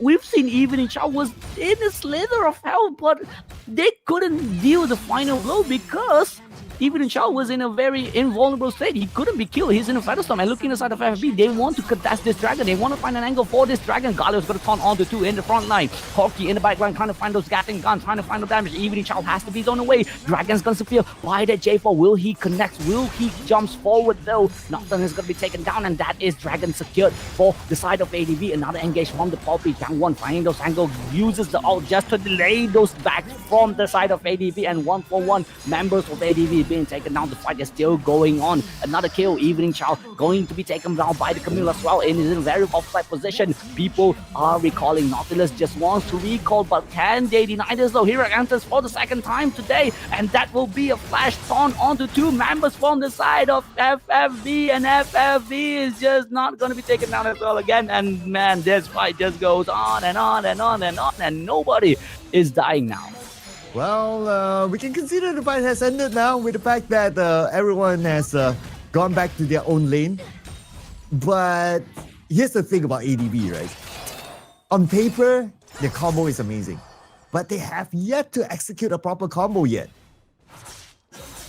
Yeah, it's the Featherstorm, man. It's the Featherstorm. They don't have a target. That's the issue. They don't have the target. The only target they technically can aim is the Nocturne. If they really want to go for a safe option to aim, is the Nautilus. Do you want to aim the Nautilus? That's the question. If you aim the Poppy might just, just bam you away. So yeah, they don't have a target. We did not realize this at first, that ADV has a very good combo, but FFB there's no target for you to aim. And looking at the top lane here is going to spawn up onto the Nautilus, going to knock up 2 members from the side of FFB. Hirakantra is going to jump and want to make sure that the final one, that the one that we say is going to be taken down is the Nocturne. And also Fuyu, also the Nautilus, they engaged, but they got killed. Featherstorm is not going to be used by Evening Chow yet. He will delay this as much as possible, trying to stay alive for 1 more second. Flashes away. Can he survive? He will survive, but the hashtag ultimatum is just enough to make sure that he cannot run away. Nice chase there. The fact that you know that, okay, the 2 big tanky boys of FFB is down, that's where ADV took advantage of it. But let's not forget that off the bottom lane as well, there was a little bit of push by Jangwon. He managed to push and take down the bottom turret, but in the middle, the fight will continue.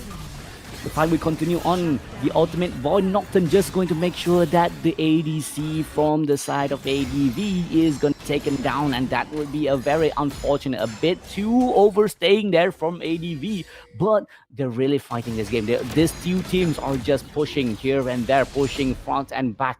Both teams wants to be the first finalist of the WSPL tournament. Both teams are pushed to their limits. Both teams are not giving this up.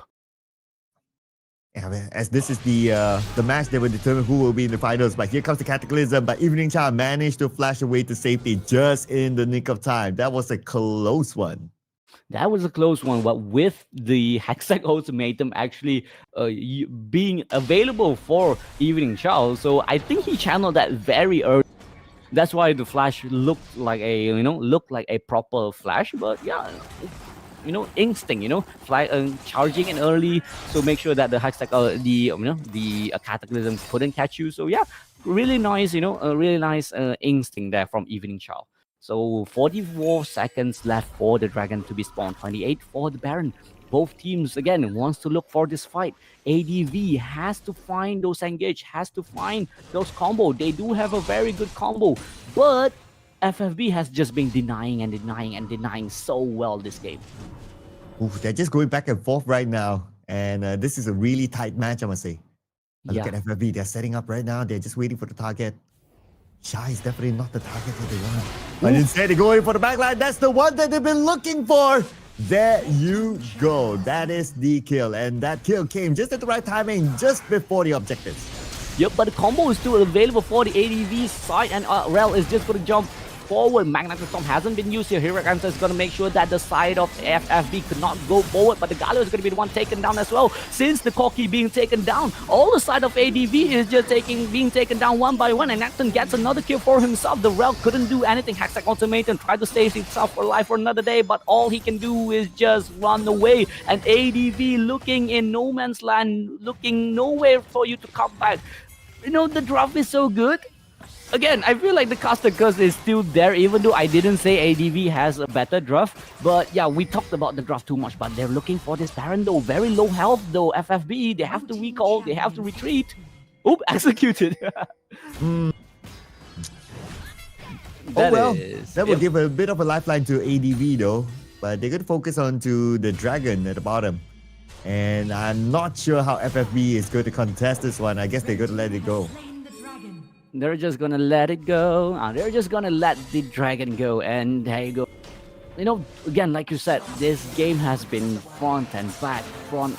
Both teams doing whatever they can.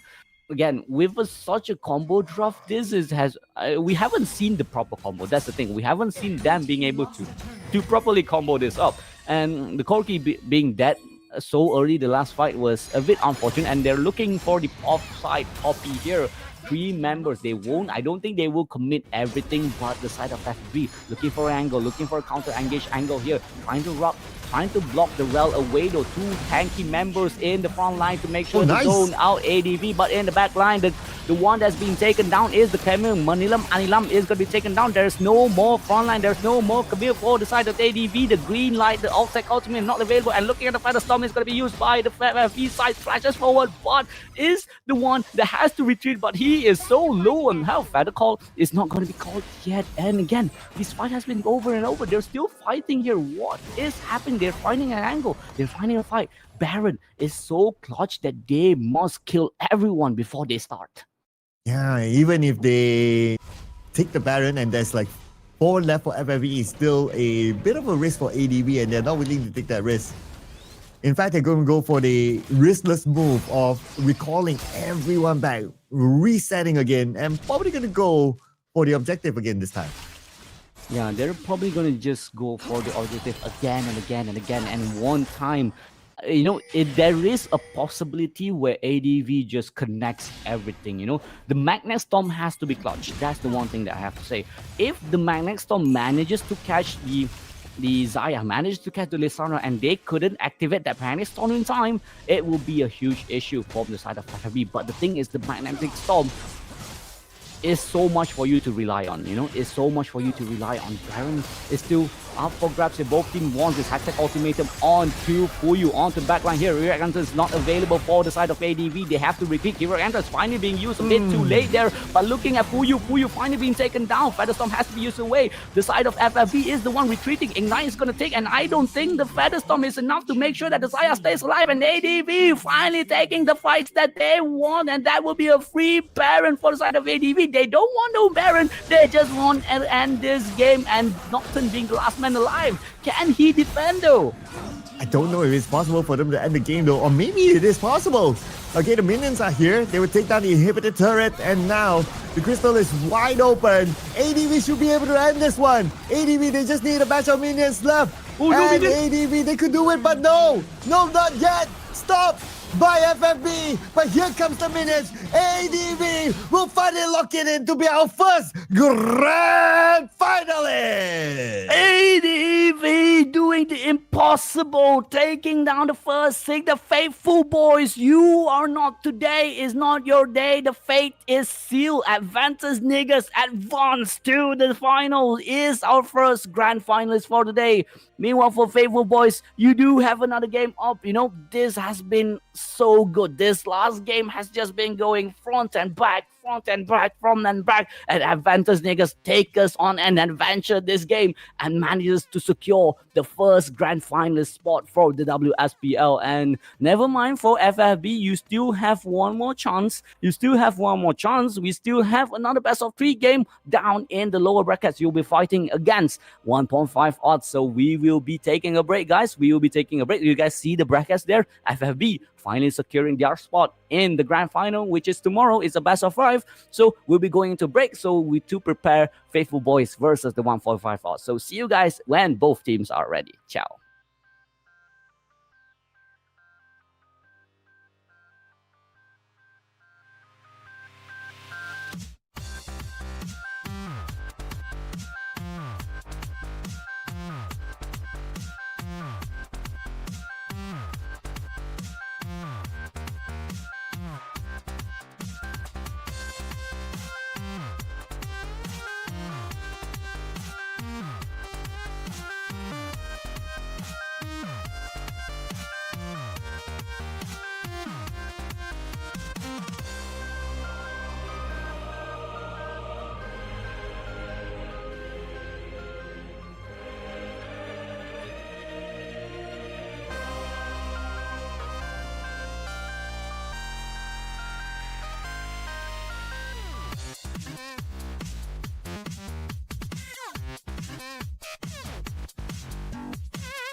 So for tonight, we are going to have one more best of 3 series between two very strong teams, and you are going to be accompanied by me, Sir A. We would like to have for our fourth placement, brought upon by the junglers from both teams, and Viego is really looking forward to getting Fiora into one of his coffins, and he is able to do so. But suddenly, Lilia is caught off guard over this.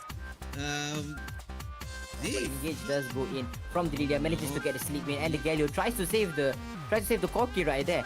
Toka-chan does go in, manages to stop the engage, but he does fall right after It is a battle that did side towards 1.5 odds. They looked for the engage, they saw the engage, they took it. It was a bit messy, yet they still got what they came for. Right now, they have the upper hand, they have the power. They're going to take and steal the blue buff here for the second blue buff that has been stolen, denying more jungle away from Z. Up until now, and both sides of the team is looking at the point of radar. Now that is quite a good catch to the Lucian. Now that is actually the ADC from the side of 1.5 odds down without having to be able to do anything. Now another taunt, really nice taunt from this Galio. Heroic entrance going to be jumping in, but a status from Ari is actually be able to escape from the death that she should be inflicted upon. And now suddenly the fight is turning on to the side of 1.5 odds rather than them actually being down the full. Take a look at the bottom side. Fiora is doing the Fiora thingy. This Baron Lena is actually doing so much for the team. Even though that he's so far from the side of the team fighting that's happening inside this Baron pit. And there's a Corki almost got taken out, but Viego is able to jump in at least trying to catch someone, but Lucian ended up able to kill him and also take away this Galio from the side of Fearless. But only Brom for now is down from the side of 1.5 odds, but he's already able to complete his mission, shielding so much for 1.5 odds. The Filipinos, they feel it, they know that they can do this, and the charm onto the rail really put the nails into the coffin. 1.5 odds, the second ace towards Fearless. Very unfortunate. They really have to find something around the base right now. Maybe a bad dive, maybe a bad play, any sort of misplay. The best they can do now is find a weakness. Once again, Tokachi is actually better, but at the same time, it is actually Rumble that is actually busted down by this Fiora.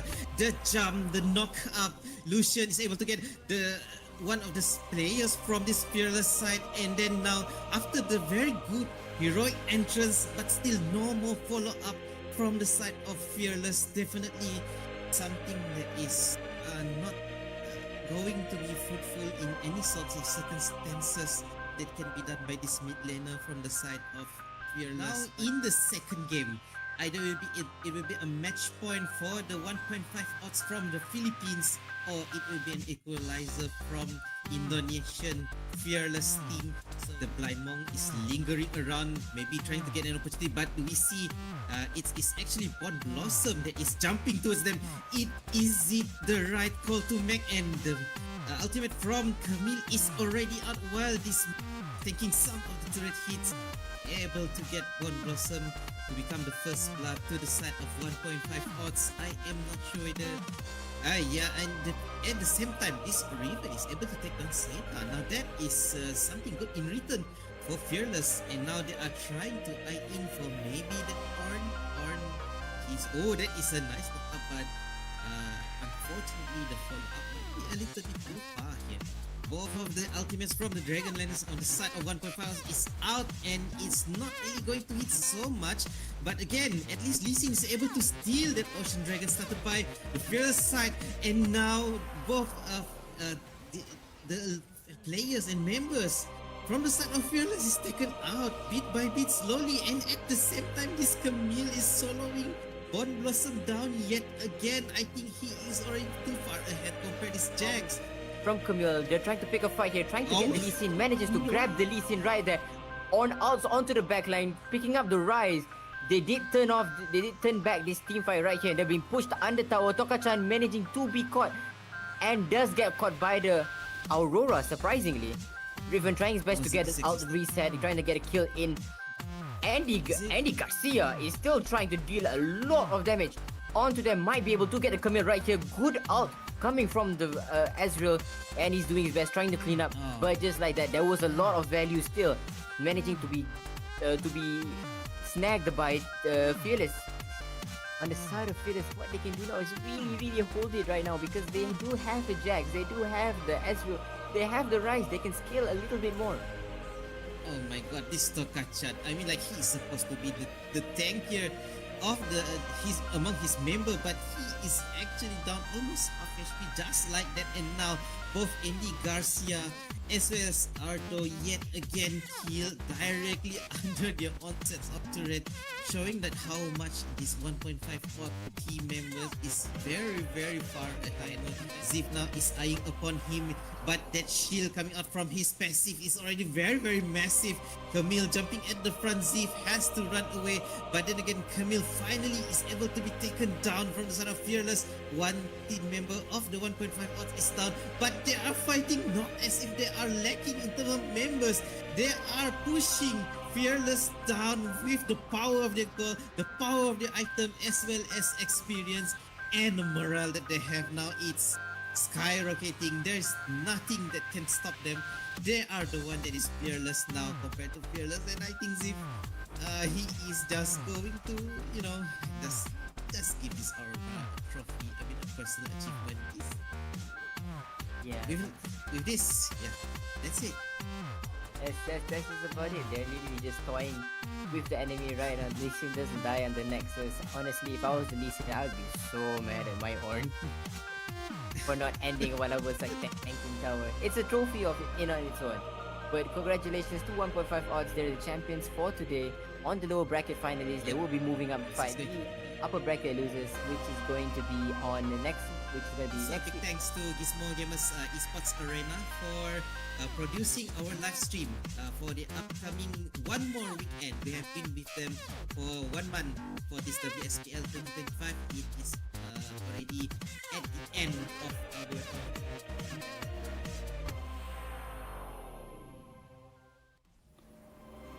so we are going to all eyes on Fuyu. This guy is an absolute monster on his support play. Definitely looking forward to them, but a lot of people is actually scouting Fearless Jungler, which is Zip. It's very popular. Now there is a small control, but by the now that is a very lined up situation, but the Ezreal is still able to take the first blood against Orki before he himself actually fall down by Tokachan. Looking at the position of these two from Faithfulboiz, they are so far ahead. Now Jace is already coming in. He has already cleared his jungle, but then again, there is a support from the Faithfulboiz mid lane, but it is not enough, and Jace is able to take down Fuyu first. But before that is a counter kill. Very nice play by the side of Faithfulboiz. Now they are going to take on the third. It's all going in nicely for Evening Child and his friends over here. But then again, the fight is still going on, trying to take whatever is left. Maybe to take down Omnus, but Omnus is still alive. Ezreal slightly missed on his ultimate skill over there, not being able to predict. Lissandra is actually a little far to the left in the bush. Now this two is still going at it, Zach. They are still poking, and their poke is in with the killing intention behind is so very scary. You're gonna admit, Faithfulboiz now are doing really well, getting the map pressure down, clearing the ward, and taking down towers one by one. Here comes very nice movement over here from the side of Fearless, going to be killing Evening Child first as their target, which is a very big target on that one. Fuyu opening up his ultimate, trying to break free the movement of Fearless, but Fearless is not able to take more. They are being killed by these pits one by one, but on the side of Faithfulboiz, they are actually going to Viego! Maybe, but this Viego is soloing the whole team on the other side, and that is a pentakill for this Viego, the jungler. Pits 603 on his KDA, 9,000 gold onto his back. He is actually absolutely dominating the team fight, solo carrying Faithfulboiz as of 9 minutes into the game. This coordination by the ultimate from this Ornn is really dangerous. The range is so big, and Ornn, look at him over here. He's just walking down towards the side of Fearless, being Fearless over here. But what? Yes, at least the Jax is trying to do something. He jumped at the back line, but might not be enough. There's not much killing potential over there from the side of Fearless. He is already taken down, and now it's followed up by Tokachan, and maybe they are going to get more. That is a legendary Viego onto your back, and he is going to get your match. Sandra is taken down as well. This Viego is no longer stoppable as of 10 minutes into the game, Zach. That is very, very bad news now. Tokachan is trying to take on something, but he is just melting against this damage by the side of Faithfulboiz, and that is not the way for you to enter the team fight. Lissandra also going to be taken down as well. Even Jax now has been killed by Camille. That is a solo kill, I think, happening at the top side. Now it's just going to be a cleaning up from the side of Faithfulboiz. Only one champion left from the side of Fearless, with the whole minion army is actually inside their base. Faithfulboiz, wow, very, very strong opening in the first game of the best of three in the first semi-final for the night, Zach. Ladies and gentlemen, welcome back to our second game between Faithfulboiz going up against the Fearless. He's earlier once again, but with the help of Atrox. But now Atrox, he is in a dangerous position. He's taken down by the movement from the support on the side of the bot. Oh no, once again, they are going to go up to this top then and maybe just rush into Bond Blossom directly under the turret. And this is looking pretty grim in the top lane side for the Fearless already. Scary over here for them to actually go into they caught the Jin. invading. Oh no, Fuyu is once again able to cut Jin, but then again, at least Tokachan is able to take something. But during the meantime, Curtain's Call is open, but is not able to hit anybody so fast from the side of Faithfulboiz to retreat. But on the way they retreated, they are able to get this rumble. This rumble is slowed down by the movement of these three players from the side. Faithfulboiz still again kiting, pulling, peeling off one by one, but yeah, they are still able to make this pit escape, but at the same time able to kill this Wukong. Again, Alistar is also taken down by Irelia, but at least Jin is able to revenge his fallen friends, being able to take down this Irelia, but this Irelia is already so far ahead, Zach. Yeah, and while we see that it's not really, oh no, they're still going. They're still going at it, but at the same time, it is not too worth it for the side of Fearless. Ziv is also down now, along with Andy Garcia. Those two are supposed to have to rack up more goals, but they are the one that is keep on dying. Look at their KDA; they actually have among the highest death within their team. Uyo has been showing why he is among the. Oh, that is so terrible. But at least Rumble is able to take down. Take down in the enemy side from the Faithfulboiz first, but then again, they are falling down like flies one by one at the hand of this Kha'Zix. Maybe trying to look at, no, he's not able to get that Quadra onto Rumble because Rumble is already able to kill his teammates at this stage of the game. I mean, like the state of the game itself, they are free to do this. This Irelia, just go at the backside. The curtain calls open. Maybe Jin can get something, but no, even Rise is on a streak now. Now, take a look at Ardo over here. He is alone under their own turret. I mean, perplex is not even the right word now. I mean, this is just the way things should go, given the how far ahead Faithfulboiz are already at, right, Zach? Yeah, and looking at it now,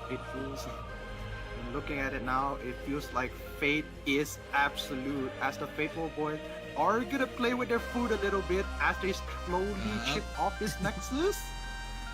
They do give two of their members to the side of Fearless, but again they still have most of their teammates over here.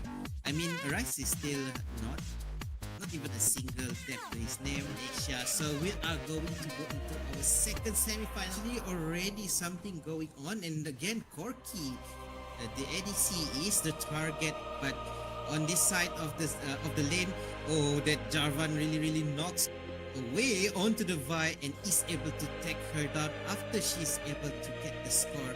Meaning that he's mostly going to be utility-wise for these early phases until he's able to get that AP down. There is a movement here by J4 Love R, but now suddenly stop. Everyone is just waiting for the hero to enter it. slamming upon the ground. Galio is able to do things that he wanted to do, and this fight is able to get the trophy, killing William just now. And now there is still trying to push this fight ongoing. That is the Ambessa. Ambessa is able to get Galio as well. Two deaths onto two kills onto his name, but then again this Nami is not going to die. Intentions is fated hard by emotion. Emotion is very, very strong on this Nami. All the control, all the healing. He is baiting the Adventus so hard with this Nami. Up. So in the end, even though they're not really at the best shape as of KDA and Go, they are still able to fight back. Oh no, there is a good initiation from the side of OD, but their scope is spraying. Not really enough damage yet from the side of the Philippines, but then again, the fight is been dragging, splitting into the top as well as the right side of this lane. Both of this team is having so much tankiness and durability that each of the team's DPS is not able to kill or burst the other side too fast enough. Oh, the bar! But this Adventus own part is going to be taken down as well. I think they can end with this push. Yeah, Adventus, the Philippine kings of the jungle, actually winning a game against outdated Trapper on this first match for this series. Wow, that I mean, looking at the game timer, we can say that the king of the fast tempo is still there. Ladies and gentlemen, we are already in the second draft for the game. Aatrox? Okay. It's very, very far ahead, but will he be able to, with the flash already burned out, but still that Wukong will be able to move ahead. Okay, so we see that emotion over here, one of the best Nami that we have seen in the tournament, is slowly picking at the side. This is going to be an ambush, but not until Adventus is actually the one that started to release and unleash all hell's fury onto the outdated drafters. Now it's just a cleaning up process. It's going to be a rush in, a chase by the side of Adventus, but not until intentions actually taken down by the Zesuni while the engagement is still happening. But the Aurora, the Oriana is still able to get Manila. It's already 2-0-1 on his KDA, and I believe they are not going to wait too much because they know that this might be the only opportunity for them to get something that is going to bring them far ahead. But that is the Wukong unleash the spin, hitting so many of the enemy champions, but not necessarily being followed up well. But then again, the red team slice and dicing up Kaisa, not being able to do anything much more. Zisuni as well as this Wukong, and also emotion all taken down now with no threats left. They are going to go at it at the Baron. Explosive over there. Maybe trying to break open again. Oh no, this Wukong, this emotion is actually the one that is very, very low. But take a look at the movement over here. This Sune is actually trying to go at the front, maybe trying to catch someone off guard, but not yet, and he is not able to utilize it fully. All of the champions from the members of this so low, and Aatrox is just going to do a cleaning up process, not having tank anything on the side of Adventus. They're only low onto this Akali and Ezreal. Not feeling the threat from the side of OD. OD is against on the back foot. Take a look at this Fiora. He's actually playing his own game. Just now he's actually doing the leg shoveling at the bottom side, not caring for his teammate. Now Zisune is actually pinned down from the inside of his own base. But still, the hook out until the Ezreal ultimate hitting him suddenly from the side, the middle of the lane.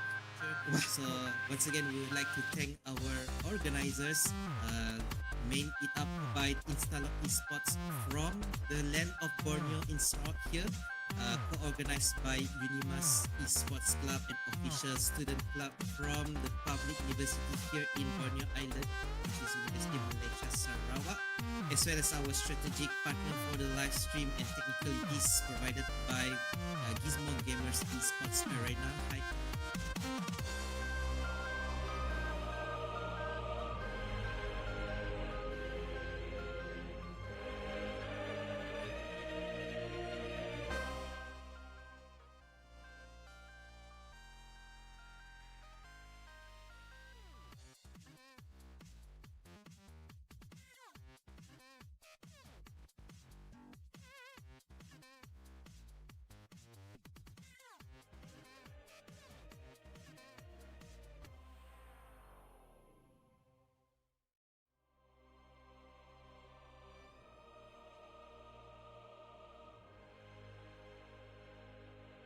is actually in the lower bracket now. So this is again a best of 3 game. So again, who do I have with me here now? I think we already know who it is. So welcoming him back is Mr. Sir Cloud. Yeah, that's a lot of titles there, Mr. Sir. Then you get to Cloud. Okay, anyway, amazing match that we saw earlier on, a reverse sweep by none other than ADV onto Faithfulboiz that will send Faithfulboiz into the lower bracket, going up against 1.5, the match that we will be watching coming up next in a best of 3 series as well. The team that loses will be eliminated, and the team that wins will join ADV in the grand finals. Yep, correct. The grand finals is tomorrow, guys. The grand final is tomorrow. So again, this is a best of 3 before we start off anything. So thank you so much for our founder, Malaysian Ministry of Youth and Sports, or you guys should know it by the name of KBS, under the Sports Fund, KBS ESI for short.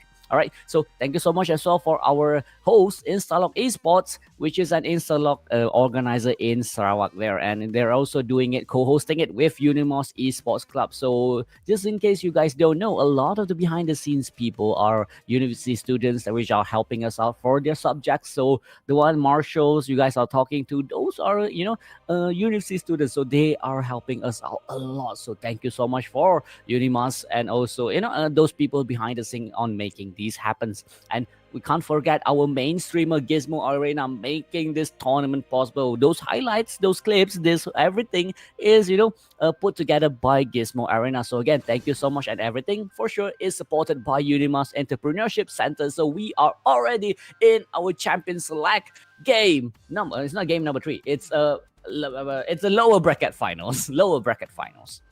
Yep, lower bracket finals, game number 1 to kick things off, and for 1.5 odds, well, they got the opportunity to watch the previous game, so they probably kind of know the draft or some of the preferences that Faithfulboiz like to play. So let's see how they will use that information to their advantage. Now, coming in onto the first few bans here, the Vi is out, the Bard is out, the Nocturne is out as well.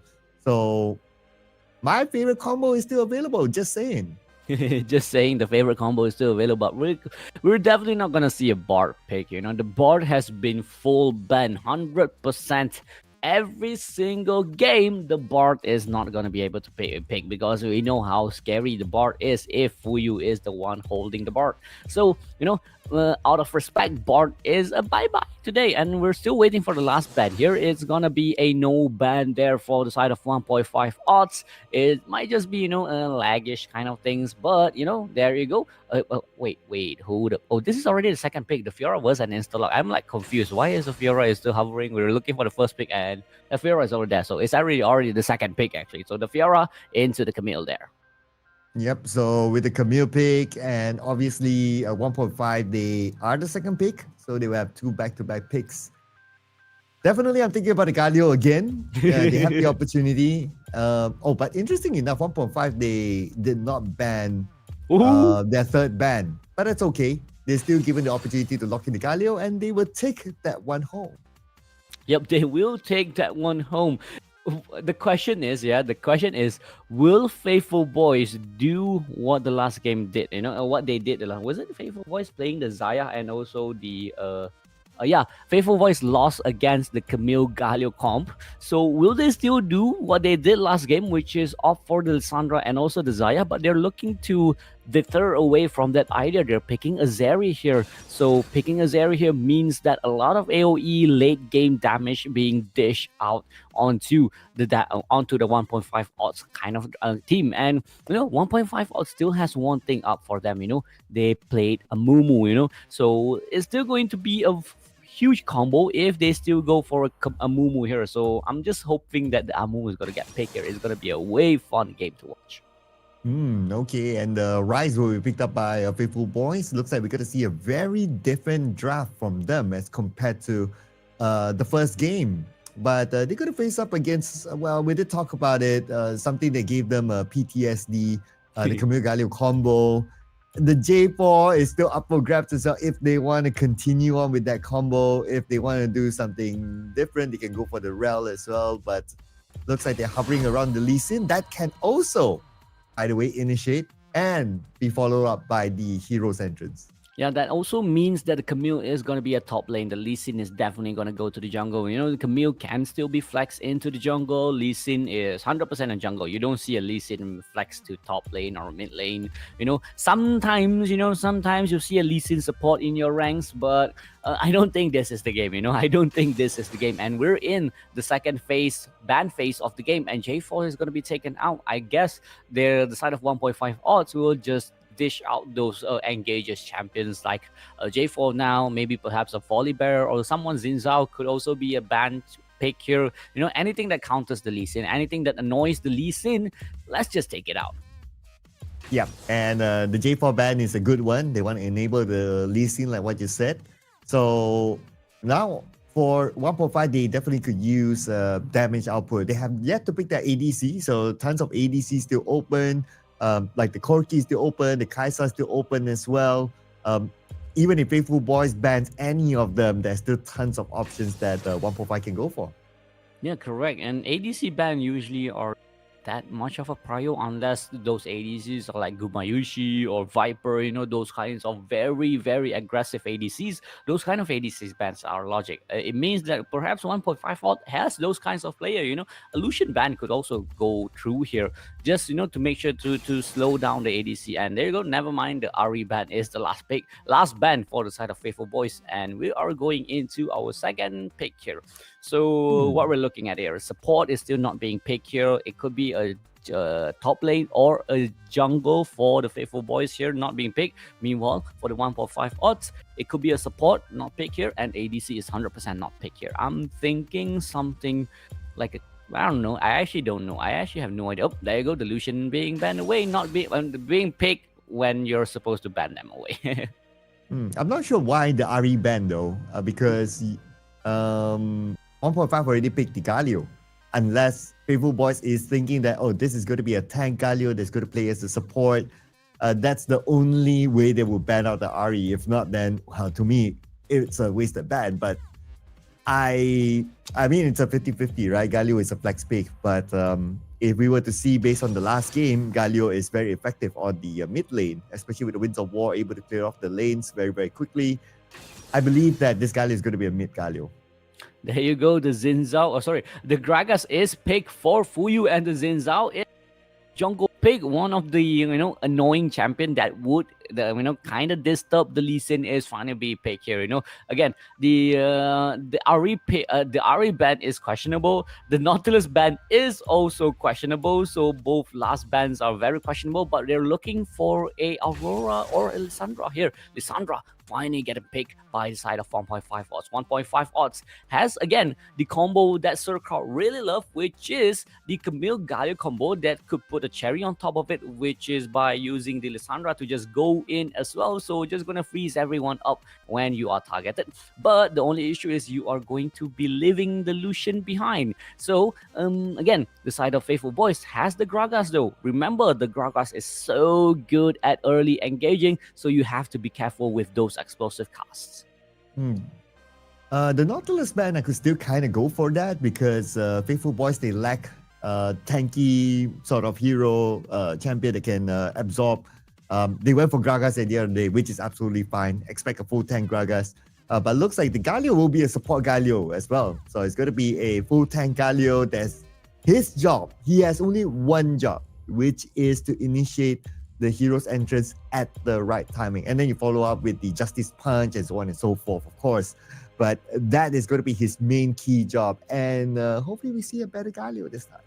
Yep, correct. And also the Zeri and also Rise to do, which is to just farm up, play safe as much as possible. The engages from the side of 1.5 odds is so good. The threat there, there's always a threat for you wherever you go side lane. There's always a threat of a Camille just jump onto you and brings the whole team with a Galio there. So you have to play this safe. Again, you have to make sure that the Zeri doesn't die early, the Rise doesn't die early, get those items, get those Rod of Ages done, get the crits item done, and starting the late game game, you will see a lot of AoE damage being done by both these two damage dealers. So making sure you guys play safe and survive those early games is actually very, very important for the side of Faithfulboiz. And I believe the Rise pick is just a very, very good pick here. We haven't seen a Rise here and there, but the side of 1.5 Oz plays a lot of a kind of a team fight kind of comp, very togetherness, very together. So the Rise is just with the spell flux, we're just going to deal a lot of AoE damage in the backline. Again,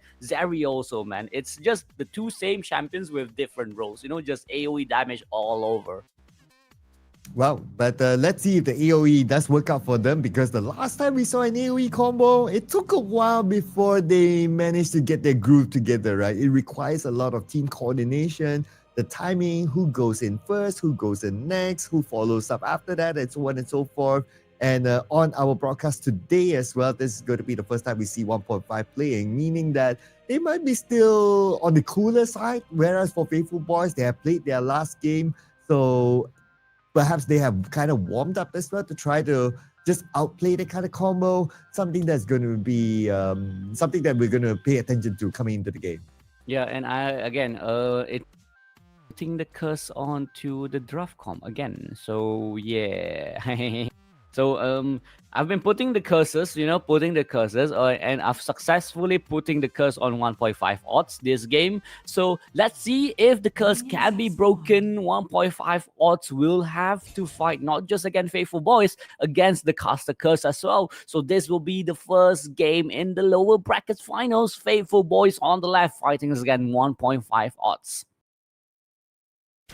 Well, a bit more aggressive moves at the bottom.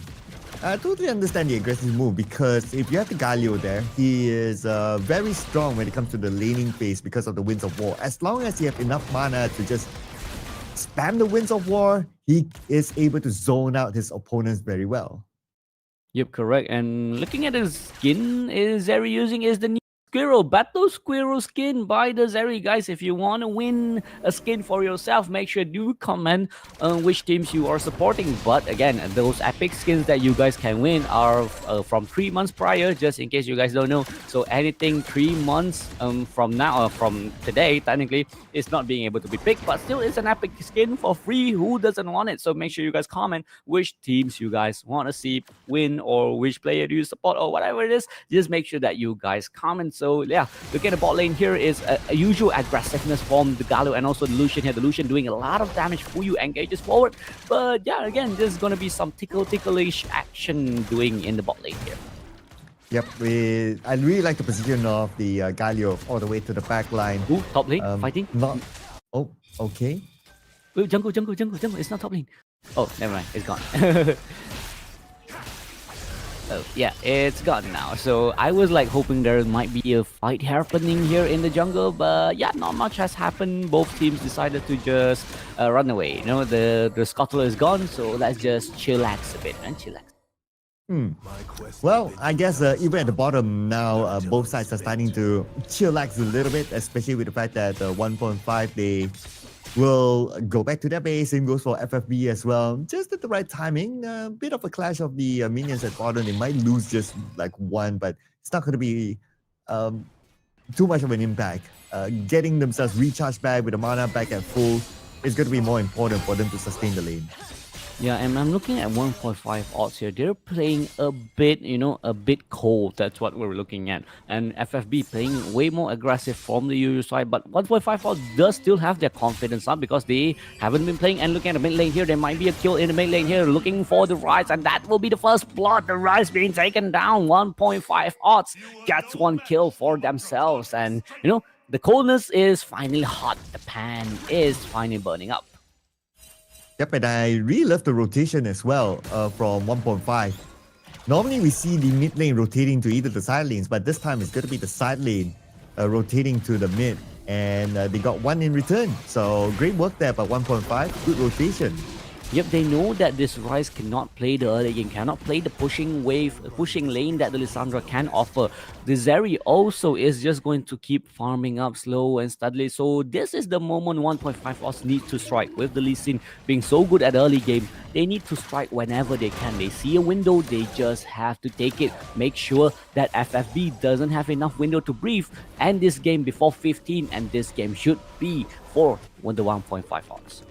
Ooh, okay. Looks like everyone's going back just to replenish themselves again and, of course, get the needed items. Well, at the top, looks like the Fiora. Jangwon is going to do the same as well. And it just gives me a signal that I win 1v2 is in control of the top lane. Yep, in control of the front. Zane looking for an angle here. It's going to be spotted by Fuyu here. And there you go. Both teams playing safe again. So this game, I think this is the most one of the most safest game we've seen throughout today. So yeah, we've seen like a very fightish early game, very normal kind of a game. This one is just both teams doesn't want to fight. Both teams doesn't want to fight, and they only take those fights that they confirm they can win, like the one that Lissandra, Lucian, and also the Galio took earlier in the mid game. And yeah, they're looking mid game again. So both supports now is supporting the mid lane instead of the ADC. Yeah, to be fair, it is the stakes are higher because it's the lower bracket finals. The team that gets eliminated will be out. But here comes the exit ultimatum onto the top. But beautiful flash just to get away. Yep, and looking at the Ryze teleport here brings 2-member Hextech ultimatum. Oh, sorry, Heroic Entrance just to make sure that I win 1v2 survives, but the explosive cost was just perfect to bring them back to the team, and that will be a 1-kill for 1. Ryze taken down for the trade of the Camille, and that will be a 1-for-1 trade. Very unlucky though, they already got the Ryze, but the Camille was just a sacrifice they shouldn't have taken. Could be a little bit better though from the Galio. He not only missed the Hero Centers, but he also missed the Justice Punch right after. But lucky enough for him, his Shield of Duran caught 3 of the FFB, but by then, there's not enough damage output by 1.5 to trade off any other kills. So they are left with, well, the 3 players at top from FFB able to get away. Yep, and we're looking at Lee Sin here, finding an angle in the bot lane, trying to just dash through the wall, Zeri. So yeah, just in case you guys don't know, Zeri can just do that. So ADC 2023, I think. So yeah, the Zeri is one of the champions. Like what? When you guys see the trailer. So yeah, so 13 seconds before the dragon spawn, looking at both jungle, they're looking for this Ocean Drake, and never mind, the Faithfulboiz jungles are finally passing to the top lane. Yep, and the objective is going to be up. This is where both sides, they are starting to decide on where do they want to go next. I win 1v2 is at the top, just scouting things out, getting the information, but looks like they're not going to go for it. Instead, they're going to go for their own objective at the bottom. Yep, they're looking for the dragon here, and Hexagon Witman not going to be used here, not going to catch anyone here, and Rift have finally secured by the side of Faithfulboiz. They're looking to just push this top lane turret down as fast as possible, knowing the Camille is not there, knowing nobody is defending this 200 HP. The Zephyra is just going to make sure that the first turret is secure for the side of Faithfulboiz. Yep, it's given to Faithfulboiz, and because of them taking the top turret, they will have a little bit more access to the jungle. But what's going to be important is the mid turret for either side, for any round. And we can see that at 1.5, they are putting a little bit more attention towards the mid lane instead, because you don't want to lose that mid turret early. Yeah, losing the mid turret early is so going to give a lot of freedom for the enemy team to just walk around into your jungle. Having the mid lane turret down means that you don't have a defense. You have to always defend your second tier turret, and it's the closest lane to your base, so it's always an issue if you fail to defend your mid lane turret. So both teams making sure that not much is happening, even though Rift Hammer is being popped in the top lane there, but they're still controlled. There's still like a small possibility here and there, but looking there, it might be a fight. And look at the frozen tube onto the Fiora. Not much is gonna happen. The explosive cost perfectly costed, and Lee Sin is the one who's gonna be taken down. Heroic Entrance nowhere to be seen here. Lucian is calling in the back line, but the Zen Zhao is just gonna deny a lot of things, and Lissandra is the final timing. Anything goes, anywhere you goes. No, you're not gonna survive, and there you go. Lissandra finally being taken down. The Lucian, not much you can do. Faithfulboiz showing the fated jars. That was a bit of an overextension there by 1.5, unfortunately, at the top. They even played underneath the turret, and FFB, they made the rotation, and they just got punished for it. They stayed too long there, if you ask me. And not only that they lost that fight at the top, they even lost the mid turret as well. And we just talked about how important the mid turret is. Yeah, and the Lee Sin dying so early in the fight was something that the side of 1.5 odds did not expect.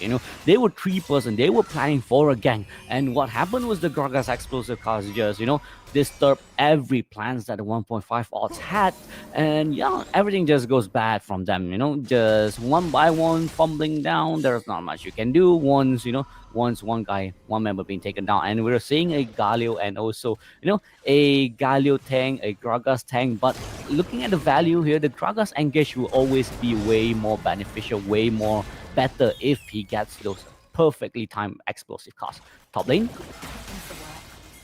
It's going to be a 1v2. Well, Jungwon has the turret active underneath him. Here comes the X-Step Automaton though. He's still tanking it all and not able to get away. Just like the name, I win 1v2. Well, he's the one on the 2, that is. Yeah, he's the one on the 2 here. And there you go. The bot lane turret is going to be destroyed as well. 1.5 odd has no more first tier threats. 1v2, that is almost, something, there's like a spark. Jamon can almost, perfectly deny that if the Hextech Ultimatum was just perfectly timed with the repose. It can deny that, but it's, you have to time that very perfectly. That's the thing. If you time it just a bit too early, that's what happened. You still get caught. So, almost, there's almost a spark there, but it's okay, you fight 2 with 1, so at least you give some time to your bot lane to get the turrets. Oh, here comes another 1v2 perhaps.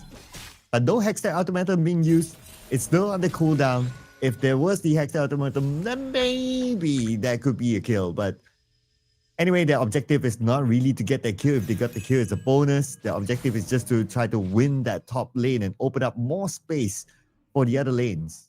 Yeah, and 13 seconds for this Inferno Drake. We're looking at a potential of 3 Drake from the side of 1.5 odds. If they get a way to secure this Drake, they'll be on soul point. But Camille is not here. The combo is not available, but she does have teleport though. An explosive cast perfectly casted, but the guy who has to sacrifice the flash. Teleport is going to be used by the Camille and bring down the calling the heroic entrance just perfectly timed. Hextech Ultimate catches on the backline, Rise teleports away, and that will be a free dragon from the side of 1.5 odds. They got engaged, but they get the dragon. And that's what we're talking about. The Hextech Ultimatum, Hero's entrance that managed to work out. And after that, well, they even got the dragon. So that's a big bonus to 1.5. However, is it the end of the world to FFB? Not really yet. They still have better map control as compared to 1.5 because of the turrets that they've taken down. Yeah, and Camille having the teleport is so crucial in that last fight. Fiora has to walk so far down because Fiora is kept on getting pushed and 1.5's odd calculated that everything so nice. They know that the Fiora doesn't have teleport and the Camille does. So yeah, they just play that perfectly. And looking at I win 1v2 is going to get stunned by the repose here. Might be something here. Lee Sin is going to connect the Dragon Rage, and that might be can Jungwon survive? So he just need 2 more no more repose, and that will be an almost counter kill. Perfectly played, perfectly juggled the turret by 1.5 odds, and they're looking for a counter kill here. The Gragas Fuyu trying to find an angle. Hey, that is such a jukey play from iWin 1v2. Will he be taken down though? The magic shield gonna delay that a bit more, but look at the top lane. The side of 1.5 odds is looking for the Baron. Well, now they have the information that everybody from FFB is at the bottom. Might as well go for the Baron. There's one though that went for it. There's going to be Pitts, but then again, Pitts will not commit. He will wait for his teammates, but now they will be on the defensive side because of the Baron. Oh man, anything goes. You flash out yourself on live television. Anything goes. You still get the Baron. No blunders happen, but make sure that your group chat nobody screenshot that. Make sure nobody recorded that, so you will be humiliated for life for that. But that was a very important play from the side of 1.5 odds. They know that the side of FFB is trying to chase those kills. They secure the Baron for themselves. Pretty crazy play from 1.5. Really nicely calculated there. Here comes the rest of 1.5. They're going to push in the middle. They want to take down the mid turret. Going to be their key objective. Pitts is waiting at the side though, but they will commit underneath the turret. Here comes the Hexer Ultimatum. But the counter comes in. They've been waiting for this right moment, and they will be punished for it. I win 1v2. This time is not a win for him. This time is not a win for him, and Galio is going to be taken down as well. Why are we not seeing the combo Hexagon Ultimatum onto the Heroic Antlers? They keep engaging. They keep fumbling up this combo. You got the lead. You got the Baron. Why are you taking such a huge risk here? They got one kill for the Gragas, but you sacrificed 2 of your core members here. That is not what you want. You already have the lead. You don't need to take those risks. Just push it slowly. You have a lot of wave here. You have the potential to just slowly push, but you cannot take those risks. You cannot let this Rise and Zeri scale into the late game. And looking at the bot lane right now, Rise is casting everything that he can, but he will still be taken down. What was he doing there all alone? I guess he was trying to just do the side lane push, but kind of overextended his stay and he got punished for it. But that's okay. That's okay. There's still a lot of opportunity for them to redo that again. And now coming back onto the top, going to be just a wave management situation at the top. But I guess the next true flashpoint might be in the middle though. Yeah, might be in the middle, might be in Dragon. Dragon is going to fall in 44 seconds. They might just do the exact same thing, which is push the lane as fast as possible, rotate to Dragon. With the Camille teleport, you can just teleport into the fight. Fiora has to decide either to pressure this Camille from pushing or to just go down and help your team. This Jangwon has to be in those fights. If he is not in those fights, the team will lack the 3-2 carry top laner. So they're doing the same thing. Look at this. They're doing the same thing. Pressure the Fiora. The Camille has teleport. All of them are moving down to the Dragon now. Yep, 8 more seconds before the next Dragon is up, and looks like FFB is even more prepared this time. They'll be doing the zoning work against 1.5 and 1.5. Well, they definitely need the Camille together with them in order for them to challenge for the Dragon. Yep, correct. And there goes the teleport finally being charged here. The taunt from the Galio is not going to get anyone besides the Gragas here. Explosive cast still available from the Gragas. Final angle. He will jump over. Explosive cast onto the backline. And there you go. The steal goes down. No soul for the side of 1.5 off. Zero antlers. No, cannot be seen here. Gragas is just going to try to disengage, trying to save his team. Hextech Ultimatum not available from the 1.5. Also, one member, Galio, being taken down. And there you go. The steal from the Faithfulboiz. The fate is still there. And Faithfulboiz still clings on to their 1k goal lead. Oh, and I really love the discipline showed by them. The moment they got the objective, they back out. They did not lose anyone because they know the next objective, the Baron, is up right now. And FFB, they're going for it.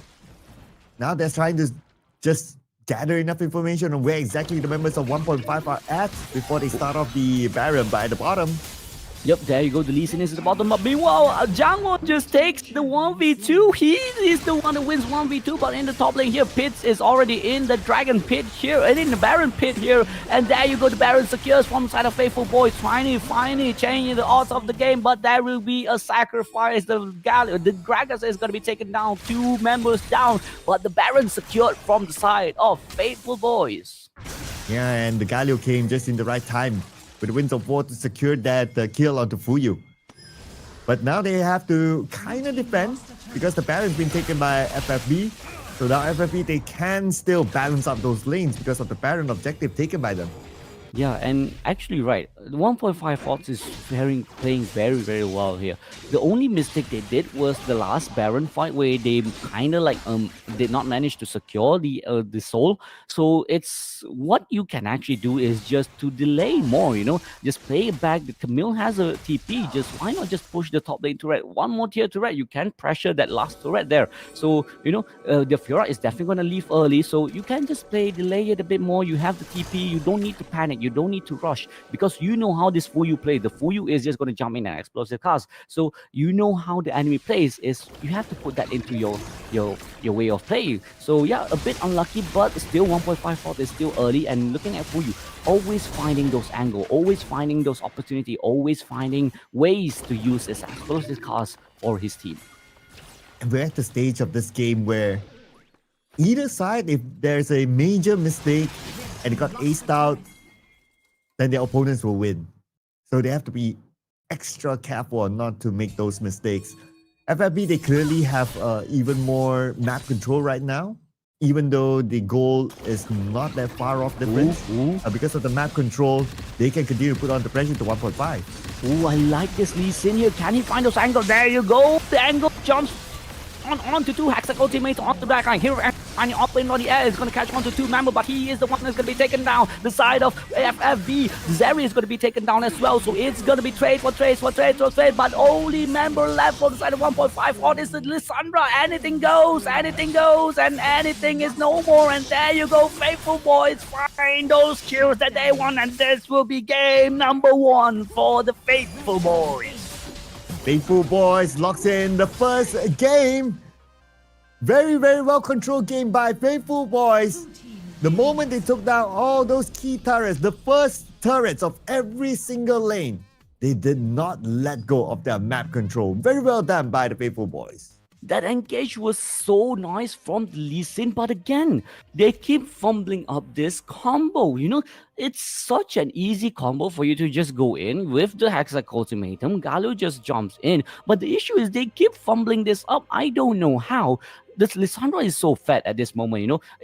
They did manage to kill the Evening Child, but again, they just couldn't finish it up. Lelouch just couldn't do enough damage, keeps getting targeted, and there you go. There's nothing more. There's nothing left for you. And, you know, one huge mistake was so crucial, and everything was just gone for the side of 1.5 odds. But again, props to 1.5 odds, putting a lot of pressure, actually doing very well this game, putting Faithfulboiz in a place where they have to play properly. So again, this is our best of 3 lower brackets final, so we will be seeing you guys in the next 5 minutes, most probably 5 minutes. And yeah, if the both teams are ready, so we'll just go ahead. So see you guys, and we'll be back soon.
Welcome back, ladies and gentlemen, to the Warrior Shadow Pacific Legion.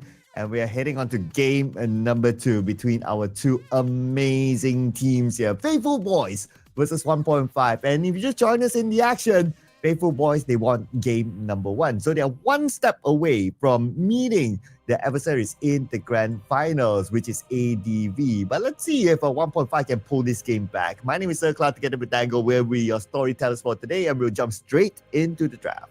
Yeah, we'll jump straight into the draft, and there you go, another bot ban here. I really Bart today. I was really hyping up Bart, man. And there you go, 100% ban for the bot. So no more Bart. We're not gonna see no jingles here today. And there you go, Akali and also Gwen is gonna be banned away. And there you go, another uncle is gonna be banned away, which is the Zillion. So fun fact, Zillion LOL PC is very different from the Wild Reverse. I won't say very different, but there's a lot of changes. I really like the new changes where there's like a what do you call area where everything is like slow motion. I really like that change, man. I really like that change, and hopefully there are more new initiative champions that come to Wild, and those ones that like Zillion. Zillion is just so good, man. The rework is just so good. And there you go. Oh, J4 ban here. Yep, there you go. My brain is already loading because I'm thinking of the last Fearless game, and then this is a different game. So yeah, there you go. Finally, the Nocturne ban is out. So we're gonna see the first pick here from the side of a 1.5 odds. Yep, but in case any of you just still thinking about the Fearless draft and which game it is, which game is not, yeah, it's all down there, ladies and gentlemen. Thank you so much to the production for giving us that as a reference to the draft so that we know, which champion have they picked, which champion have they not picked. But what we are seeing here is Faithful bringing in the Aatrox again. Now, remind me, Faithful was the one that picked Aatrox in the last best of 3, right? It was Manilam. Was it? Yeah, it was someone that with Manilam. So it was ADV. Oh, that's ADV. Yeah, it was ADV, the one that wrecked the Darius with the Aatrox. So finally, I guess Faithfulboiz take one from their book and stealing away the Aatrox. And there you go, Senna. Please don't be a Senna on again. The side of 1.5 odds apparently is just picking whatever. There you go, they're on here. So they are picking whatever ADV is picking the last game. So we're seeing a lot of same drafts here apparently. Yeah. In fact, the logo is still ADV. Maybe that's why. That's right. That's right. Yeah, that's right. The logo is still ADV. So then maybe that's why they're like getting the ADV vibe still. But that's 1.5, ladies and gentlemen. Just saying. But okay. One more pick before we go on to the band. So it looks like Rumble is going to be ADV's 1.5's pick. Yep, correct. Oh, it might be. Yep. Oh, there you go. The Yasuo is going to be hovered as well here, and I do hope it is locked. I do hope it's locked. We want to see some shenanigans. We want to see some shing. Everything today has been very textbooky. We don't see much. It's no. Just pick the Yasuo. Just pick the Yasuo. Nothing's wrong with the Yasuo support. Nothing is wrong. But never mind. The Seraphine is going to be picked here as well. We don't see no Yasuo yet here. So we're going into ban phase number 2. The Aatrox. The Rumble pick here is again, would it be a tank Rumble or will it be a damage Rumble? So I really am a fan of a damage Rumble. So tank Rumble for me is a no-go, even though I know that it is a meta, it is a meta where Rumble goes tank, but I still not that fan of a tank Rumble. So yeah, there is still hope, there is still hope Rumble goes speed and go full AP is gonna burn you down. But let's see how it goes. And the first ban of the second phase, it's going to be the new. And what do you think about the Seraphine pick? I mean, Seraphine in the tournament, I'm not sure about it. I felt that the mobility is very, very low, very punishable. Yes, it's good in team fights, but mobility is very low, and I worry for the Seraphine. What do you think about that? Yeah, correct. But the issue right now is 1.5 odds still hasn't picked their assassin, still hasn't picked their main damage dealer. So if they survive with 1.5 odds, not picking anyone like a Kha'Zix, anyone like a Zed, something like those, the Seraphine might just be enough just to have more CCs, and them hovering the brand here if the Sarah goes, if the Sarah does well, everything is just gonna burn down. And looking at that, the Aurora is gonna be Harvard, and I believe Aurora is the more logical pick here. And yeah, never mind. Yeah, Swain is also good. Swain is always good. I'm telling you, yeah, there is nowhere in the game where Swain is never good. So except if your Swain goes jungle, accept that. Accept that. Could it be? Nah. Don't think so. Don't think so. But okay, we're gonna see the next pick here. Do you think that there will be a counter to the Seraphine because you don't want the Seraphine to just throw and give free damage from the back?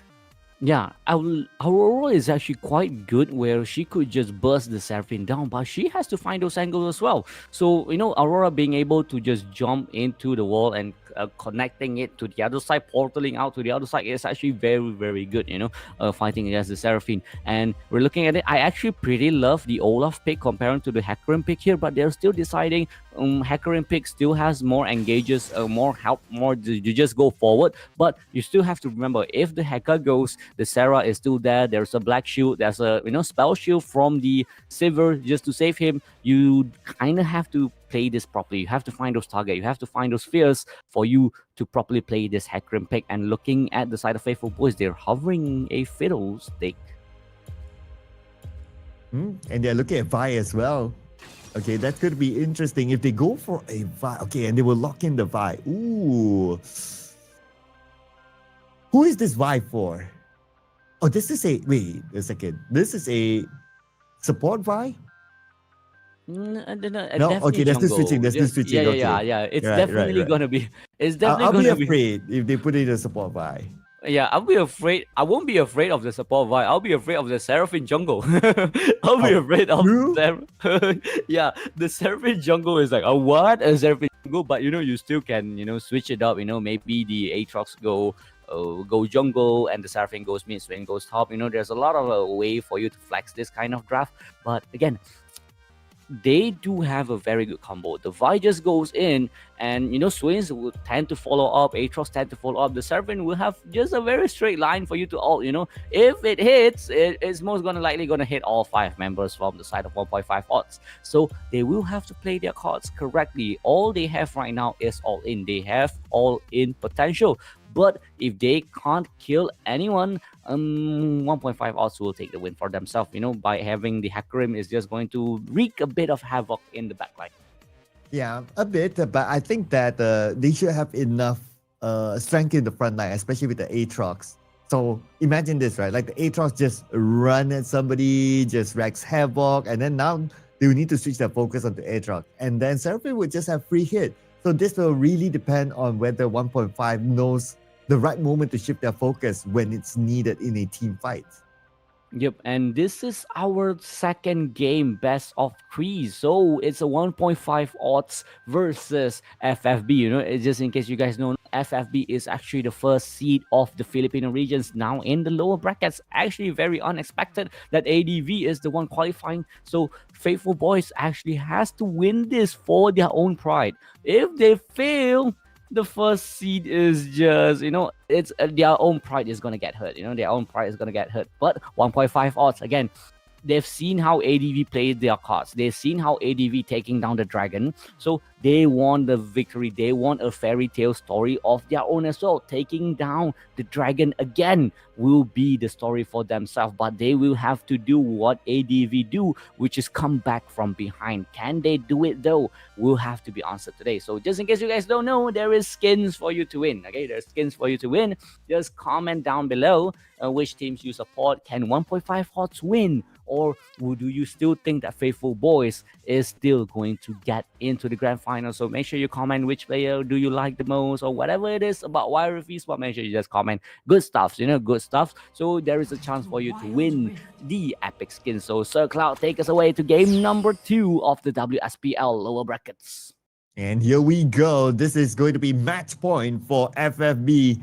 They have felt a reverse sweep in the previous best of 3 series, and I'm pretty sure they don't want to feel it again. They want to wrap things up.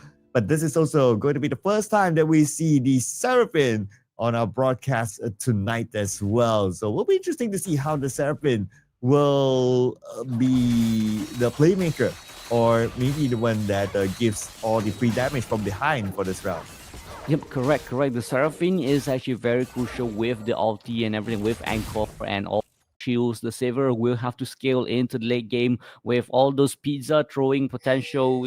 Have to play this slow again. Has to give moments for the Seraphine, for the Swain, for the Saver to scale up. But 1.5 odds actually wants the scale as well, with the Senna being able to just stack up, and once he gets enough stack, she'll be shooting you from half or screen away. So 1.5 odds cannot play that safe. They have to play with their cards. They have to play their cards correctly for them to win this game. And because this game is also a crucial game, not only for 1.5 but also for FFB, because they don't want the reverse feed to haunt them back. You can see that they are a little bit more safe. Or maybe not. Now FFB, they're starting to be a bit more adventurous. They're going to go into the jungle now. Yep, they're going into the jungle, going to try to get this blue buff, going for this invade, and Hakarim and the side at 1.5 odd just doesn't want to take the risk, and they'll play this safe. And yeah, there you go. Very good aggressiveness by the side of Faithfulboiz, and there you go. This is how you play. Assert dominance everywhere you go, and the Seraphine is in a very bad position, but this is a Senna and also a Hakarim, so the Seraphine should be able to just walk away with no problem. Yep, and a bit of a rotation at the bottom though. But because there's a Seraphine there, they can easily clear off the lane, so I wouldn't be too worried about FFB at this stage. There might be a gang on the top lane. Cease and desist on to the Rumble. Two-wing, and he will be taken down. That's first blood for the side of 1.5 odds. That will be one kill for the Aatrox, but the Hakarim trying to find an angle in the top lane though is not going to get pitch. Is not going to be able to catch pits there. So yeah, that is a very good engage. Almost traded kills though. Almost actually win the 1v2. I love the rotation by Pits there. You always have to keep an eye on the Vi because of the Seize and Deceit, especially once the Vi has the Seize and Deceit. If you don't see the Vi on the map, it's probably lurking and trying to find a pickup, and that's exactly what happened at the top. And now with the Seize and Deceit being on cooldown, Pits is back to just farming the jungle, but once that's ready again, another gang? You might want to engage, just like what Pits is doing now. Yeah, they're being very, very sneaky. Equalizer is going to be used here. I think that is just 1.5 odds thinking that something might be happening. I don't think the ward actually spotted the Vi there, but that's more like an instinct kind of thing. I feel like something is up, so I have to recall here. And I will 1v2 did really well there, trusting the instinct and just to recall or not, he might be in a very, very tough spot here. And looking at the bot lane here again, still throwing pizzas out, stinging your throat out, shooting. Yeah, the only one shooting properly is Senna. He's using a gun. Other than that, you're throwing vocals, you're throwing pizza, and you're throwing, I guess that's a rock? Yeah, a rock. So yeah, bot lane still having fun, just poking each other up and healing back up. I can see that the FFB, they are trying to find a sneaky move again at the middle, but nobody from 1.5 is there. In fact, now they're gathering and they want to go for the blue buff at the top.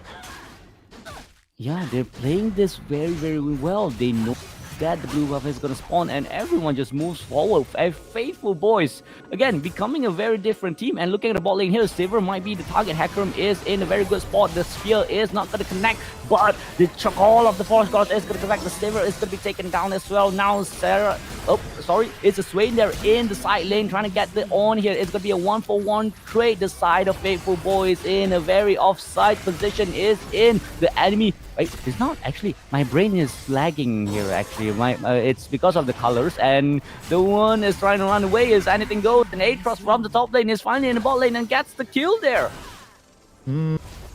Heavily punished for it. Not worth it for 1.5 at all. And now in the middle, FFB. Well, as long as they don't overextend, they will be fine. But speaking about the fight at the bottom, 1.5 they got one. FFB got two back. Slightly overextension there by 1.5, but then again, you also got to give it to the rotation by FFB that was on point to punish 1.5 again. You're correct. And looking at the mid lane here, one up is going to be always going to be the one that take the kill. There you go, the emote perfectly timed. The Zoe blah blah emote. So cool, man. So cool. And gets the kill for himself. There Vi hits final angle. Can he kill? Anything goes though. Flashes forward. Anything goes. Season Deceit is not going to be used here. 30 seconds for the dragon. And now FFB, they are starting to gather in the middle. I guess they're deciding on which objective they want to go for. Maybe the dragon, maybe the baron, and it also depends on their information that they have against 1.5. 1.5 still rather scattered around, but FFB, they are going back to reset. They still have enough time though. 10 seconds is okay. Yep, 10 seconds okay, but we're seeing Pitts in the top lane. They're in the Rift Herald. So we've seen how Pitts been playing here. And they're actually sending the whole team down, but Pitts in the Rift Herald. It means that the side of Faithfulboiz wants to contest both objective and core onto the backline here. Can they steal? The blue team secures the Infinite Drake. Call of Foreshot is going to be called, but On is not going to survive the onslaught, and Aatrox is going to try to find the Fool, but the Fool has nowhere to go. The Anchor is not going to be used, but the stun is just free now. And desist onto the I win 1v2, but the tank rumble is not going to be enough. The Fool survives for another day, but there is no more teammates for him. The Rift Herald might just be called in the top lane, and there you go, the first turret for the side of Faithfulboiz in the next probably 5 seconds, most probably. You got the dragon, but at what cost? Cost you 3-4 lives to secure the dragon. Still, FFB have the upper hand. Even though they didn't get the dragon, they got 3. And they even got the Baron at the top as well. And at the same time, they could potentially even get this turret. Yep, they do get the top lane turret with the charge of the Rift Herald. They do get the mid lane as well. So the cost that they've taken here, 1.5 also is a lot. It's a total, technically it's a 5k total here. So that was a very nice play from the Faithfulboiz. They know that the only thing that they need is just the Vi, just go take the Rift Herald. I'll come later. But you know, again, Rumble tank and Rumble tank.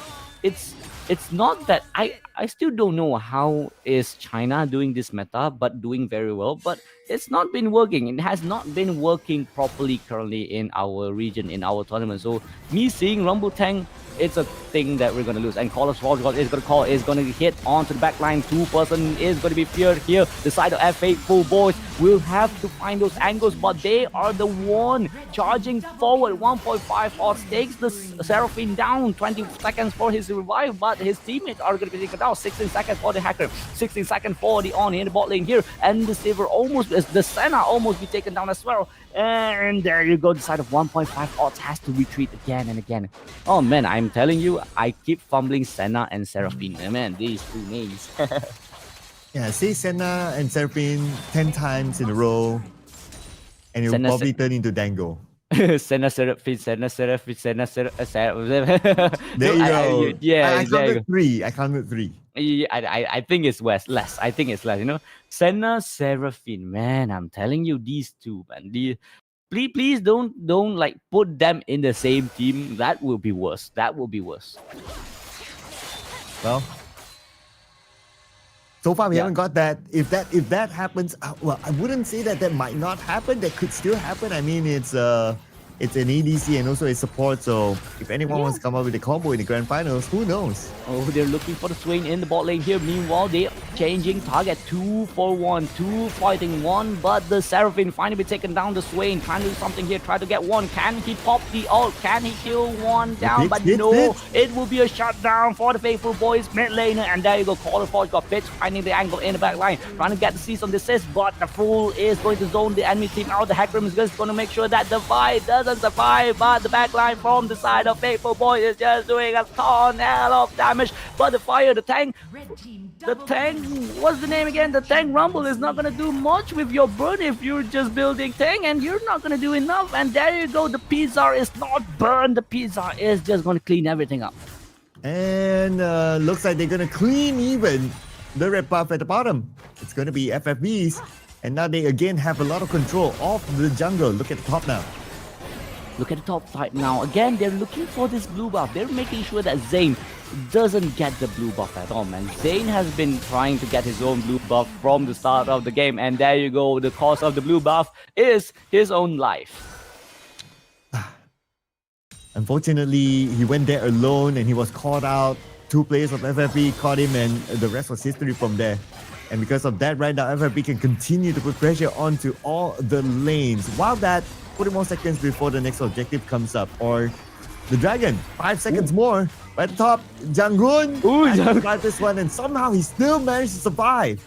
He's still weaving around left and right, and all the side of 1.5 was really want this blood. The blue flash of gold and finally gets the shutdown onto Daytrox, but they traded the Dragon, and that will be a very important shutdown from the side of 1.5 us. Dragon did not get it, no worry, but we get the shutdown goal. That's the more important thing here in this game. Yeah, because 1.5 right now, they need to catch up on the goal. They're behind by about 7,000. So it's good time that they get that shutdown. But it will be even better if they can get the Baron now. Yeah, it will be even better if they get Baron, but they will have to do this very sneakily. But the one that's starting the Baron is the side of FFB here. Is going to be spotted by the ward. They know that the Hecarim is on the bot lane here with the Rumble, and I don't think there's much the side of 1.5 us can do besides just helping to pressure the bot lane here, and that will be a free Baron for the side of Faithfulboiz. And there you go, to engage the Aatrox is going to get fear here. Equalizer is going to be used, but it's going to be only zoning Jangwon, but Jangwon almost gets one. Can he get one trade? But no, it's almost gets the trade. Almost gets Zayn there. Are they able to make it in time? Seraphine at the bottom? Okay, no. Okay, 1.5 managed to get away just in the nick of time. But Janggun, that was a lot of time that he bought for his team. That was a lot of time, very much time that he bought for his team. But almost if this team manages to cancel the recall, it will be a cherry on top. You know, even though you die, you get the Baron, your team manages to defend everything. You know, even though you die, it's still okay. You did what you have to do as a top laner, which is to just divide attention, grab attention to you. And yeah, looking at, you know, I'm telling you, if I'm Zayn right now, I will be so tilted by my buff. Keeps on getting pressured, keeps on getting stolen here and there. So yeah, it's going to be a very hard game for Zayn today. Well, it's going to be even harder for 1.5 right now. FFB, they are pushing in the middle. They'll take down the turret for sure. But will they continue to pursue in the middle? Nope. They will switch their attention towards the top now. Yep, with this Baron push, all they want is just to get those turrets down. They know that they can just pressure them. Being together is just so easy. Oh, just engage on the forward. Sees under this onto the tank. Rumble in front and still alive though. They were doing a lot of job in the backline here, trying to snip, trying to throw those speeds out enough. And can he get those kills though? He is tanking those turrets, but he still survived. And there you go, double kill for the Silver in the backline. Hecarim jumps forward, but the Silver is going to be taken down. The swing is going to be taken down as well. That will be trade kills. 2 for 2 from the side of Faithfulboiz, and there you go. They got what they want, which is the turret, but 1.5 odd gets those shutdowns. Ooh, yeah, shutdown versus turret. It's an okay trade, I guess, but 1.5 at this point, they need to try everything that they can get to try to catch up in terms of goal and also map control at the same time. Now, map control is going to be a bit difficult because Janggun is just so annoying at this moment. He's playing the typical top lane sort of gameplay, opening up the space at the side and just put pressure where 1.5 is not at. Yeah, and we're looking at the draft from 1.5, so I don't think they can do much with Senna as the ADC in this moment where you need more damage. That's the thing. You need more damage. The Aurora does a lot. That's one thing for sure. But not enough. You need a secondary damage dealer. Like anyone as an ADC is important. But we know, we get it that Senna does a lot of damage in the late game. But fighting against a very sustained comp like this Swain, like this Seraphine, like this Silver, which is never gonna get caught technically. Very back line kind of ADC.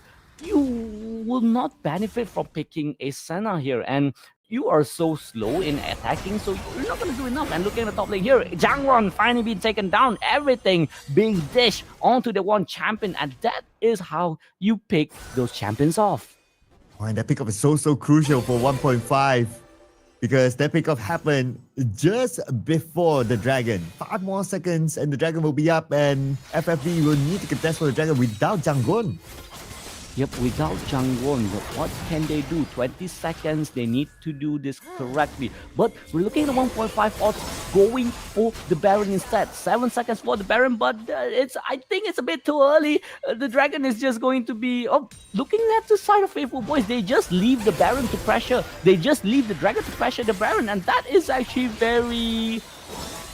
Oh man, I'm telling you, I think it's a fumble from one FFB where, you could just secure the Baron there. Technically, you could just secure the Dragon there very easily. But yeah, the risk is still there. The risk of 1.5 odds just securing the Baron is so high that Faithfulboiz has to leave the Dragon. And looking at that, there might be an engage from the Vi here. Is caught offside, has to flash away. Can he be taken down? Will he be taken down? Call of the Force God might be able to snipe the Vi away, but I don't think there is much the side of 1.5 odds can do with the amount of damage they have right now. So both teams, again, playing this very, very slow, playing their pace, playing their waiting game.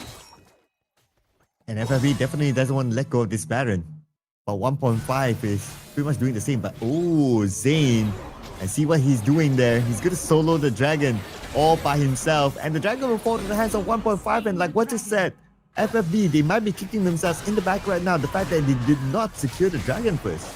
Yep, they could have secured the Dragon. And looking at the Hakrim, is going to chop out. He's going to find the angle. Equalizer just going to make sure that the backline stays in zone out. And Hakrim trying to find the Saver in the backline. And Saver is still healthy. Is going to shut the Hakrim down. All members from the side of FFB is just doing a lot of damage right now. Saver is just throwing those damage, throwing those pizza. And there you go, Jangwon. Once you get caught in that place, you ain't gonna do nothing. And the side of FFB finds the fight that they want. And now the Baron will be open for FFB. They will lock in this Baron for sure. And then they will continue to put on pressure onto all three lanes towards 1.5. And by the time the 4 players of 1.5 they're out, they will have a lot of lane management to do.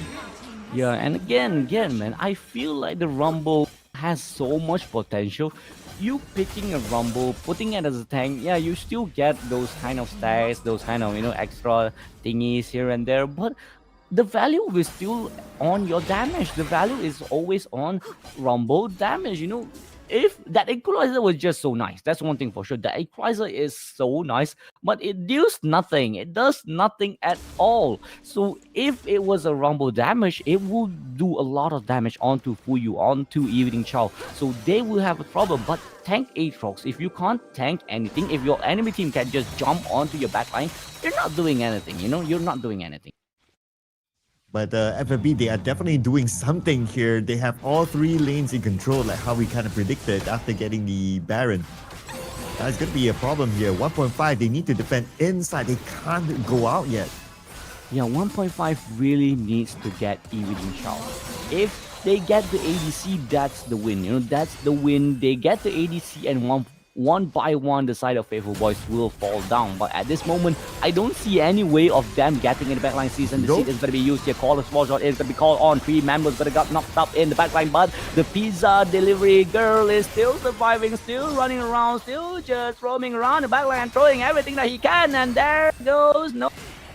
Get that here. 1.5 odds is being pushed into their own base with the Baron buff, with the Baron Empower minion. The side of Faithfulboiz just is looking for the turret, and Swain is going to be the sacrifice here, but they get 2 turrets in the enemy bases. Might be a 3 here. Nope, not gonna happen.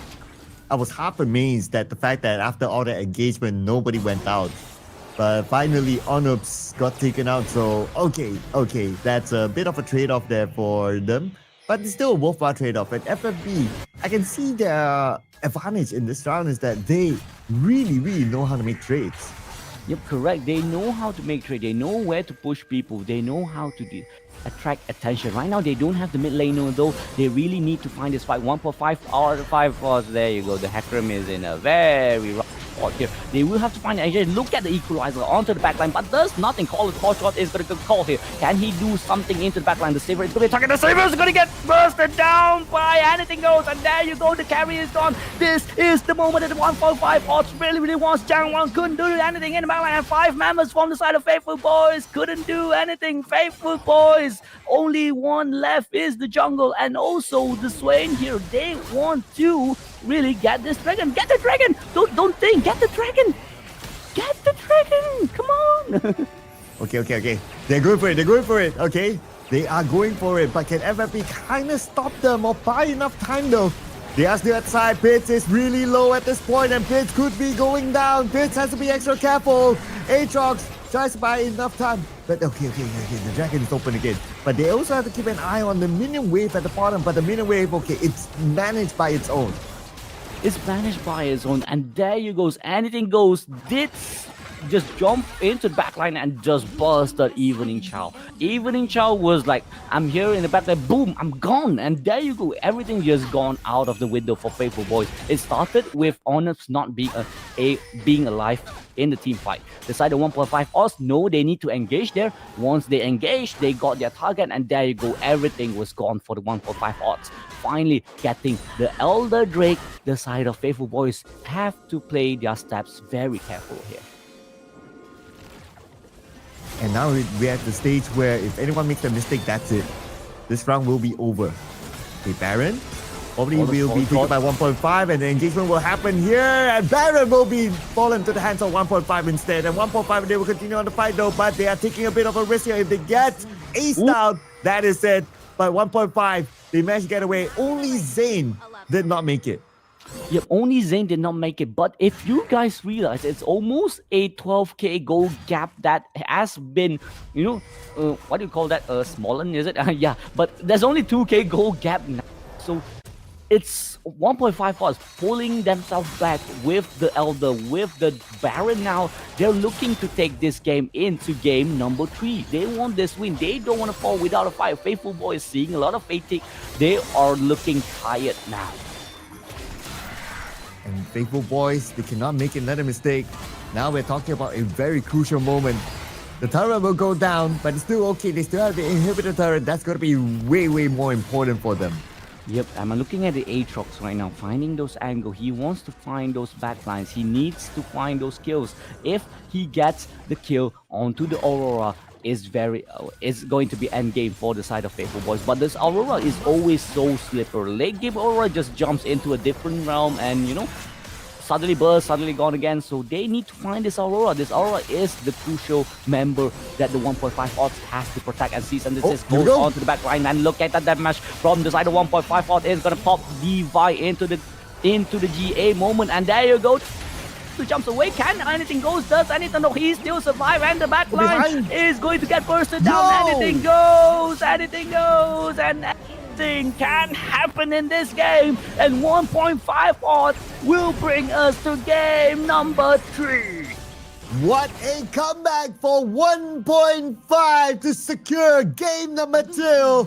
And we will see the decider match in game number 3, ladies and gentlemen. What a comeback. This is what we call patience is virtue, ladies and gentlemen.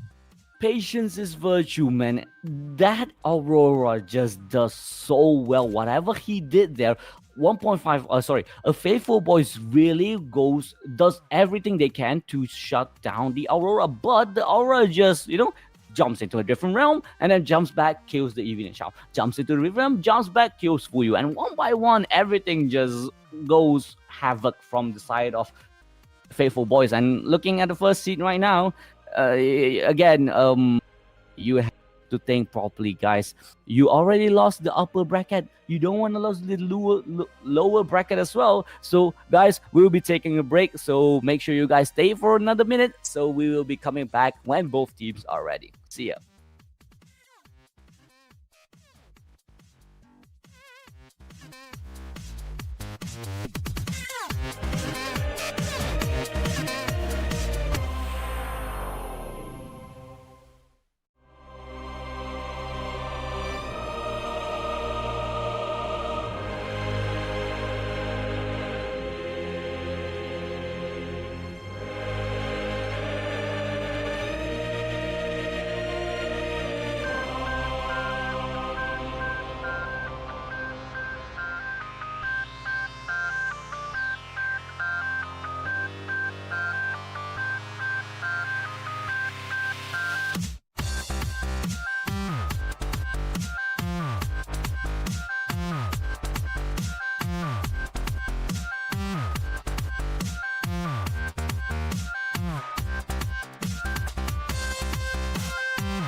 Okay, guys, welcome back. Welcome back. I really thought that was the last game, man. I really thought that was the last game, but eventually the 1.5 odds.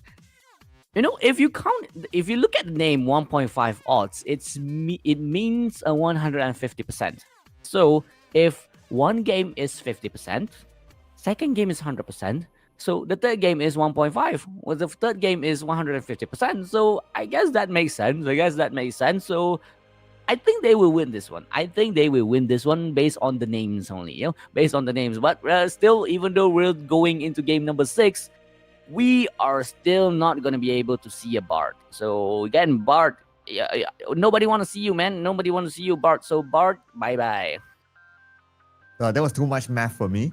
But what we are seeing here is, of course, game number 3. And we all know what happened the last time we saw a game 3, especially for Faithfulboiz. So I wonder, is this starting to be a PTSD for them? Yeah, I think Faithfulboiz will be one thing for sure after this game is tired as hell.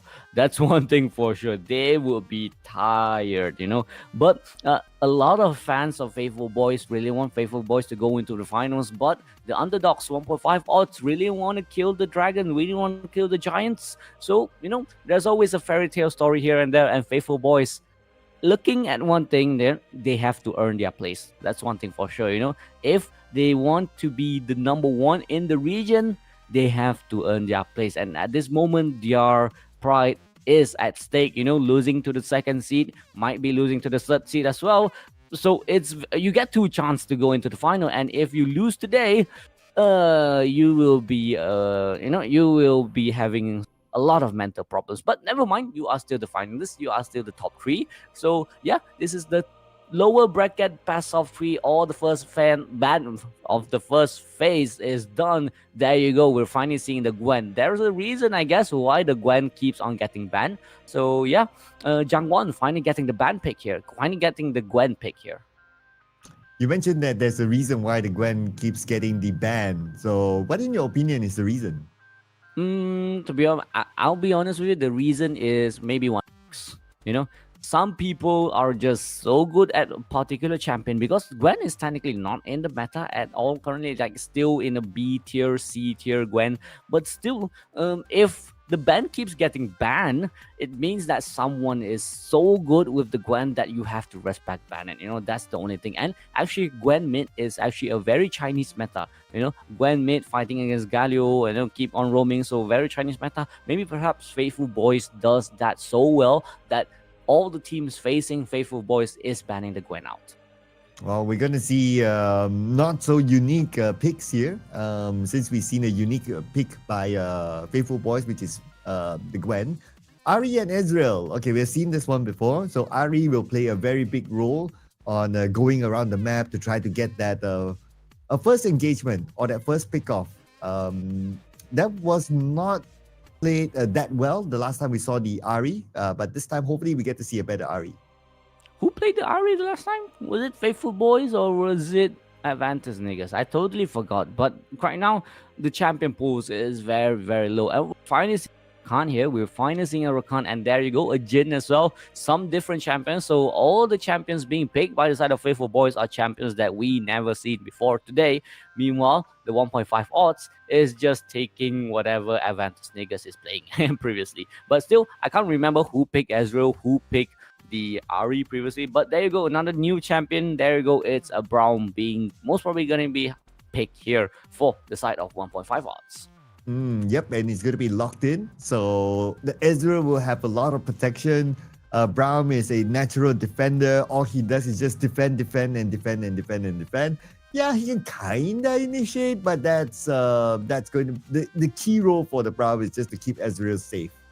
Yeah, and keeping this the Ezreal safe with the shield, blocking the 4th shots, blocking all those curtain call ultis by the Jhin will be very, very crucial. And I really like Braum, to be honest. I really like Braum. But there's one issue. Braum has one counter, which has already been picked, which is on the left side. Oh, this side, if the camera. Yeah, this side, which is the Rakan, Usually if team first pick Braum, the counter for Braum is a Rakan. So technically you're picking a counter pick for yourself, but it still works, it still works. Braum has to play around that. Maybe he already is used to this losing lane, losing counter pick, that he doesn't even care about counter picks at all. So, those kind of things happen. But, Rakan, technically how Rakan plays, Rakan can just jump into your ADC in the back line and perhaps just charm you and maybe just, run you away, making sure that you're not blocking anything. So the Rakan player will have to play really nicely as well. If he misengages, he will get stunned in the back line. So, it's not kind of like a full counter, but it's a technical standard counter kind of thing. And it's also the first time we're seeing the Rakan. In fact, as of now, Faithfulboiz, all three of their champions that they picked so far is the first time today. So they're really switching it up. I guess they just want to do away with the bad mojo from the previous best of 3 that they got reverse swept on. So they're going to try to do something different, which is absolutely fine. And I'm pretty sure that they have prepared themselves for this stage as well. So let's see how this will work out for them. And we're going to see the Singe being locked in by 1.5 odds. Oh, again, this Singe. We've never seen this Singe being picked here before, but that is also a very standard Gwen counter kind of thing. Gwen really want to fight, the Singe just walks away. The Singe just walks away with the face rush if he has a ghost most of the time. And actually, it's a very good counter for the Rakan as well. The Rakan's going to jump in. The Swain is just going to just run around and, most probably going to have a Rylai here and there, just going to make sure that nobody can, style here and there. And is going to counter the Yasuo as well. And Fuyu hovering the Gragas here. If he picks Gragas, this is a fearless. Do not pick Gragas. Okay, just a reminder, do not pick Gragas. Okay, so or not, we will have to draft this again, which we don't want. So yeah, there you go. The Ambassador. Oh, the Ambassador pick here. Even if they pick the Gragas, I don't know where the Gragas will go.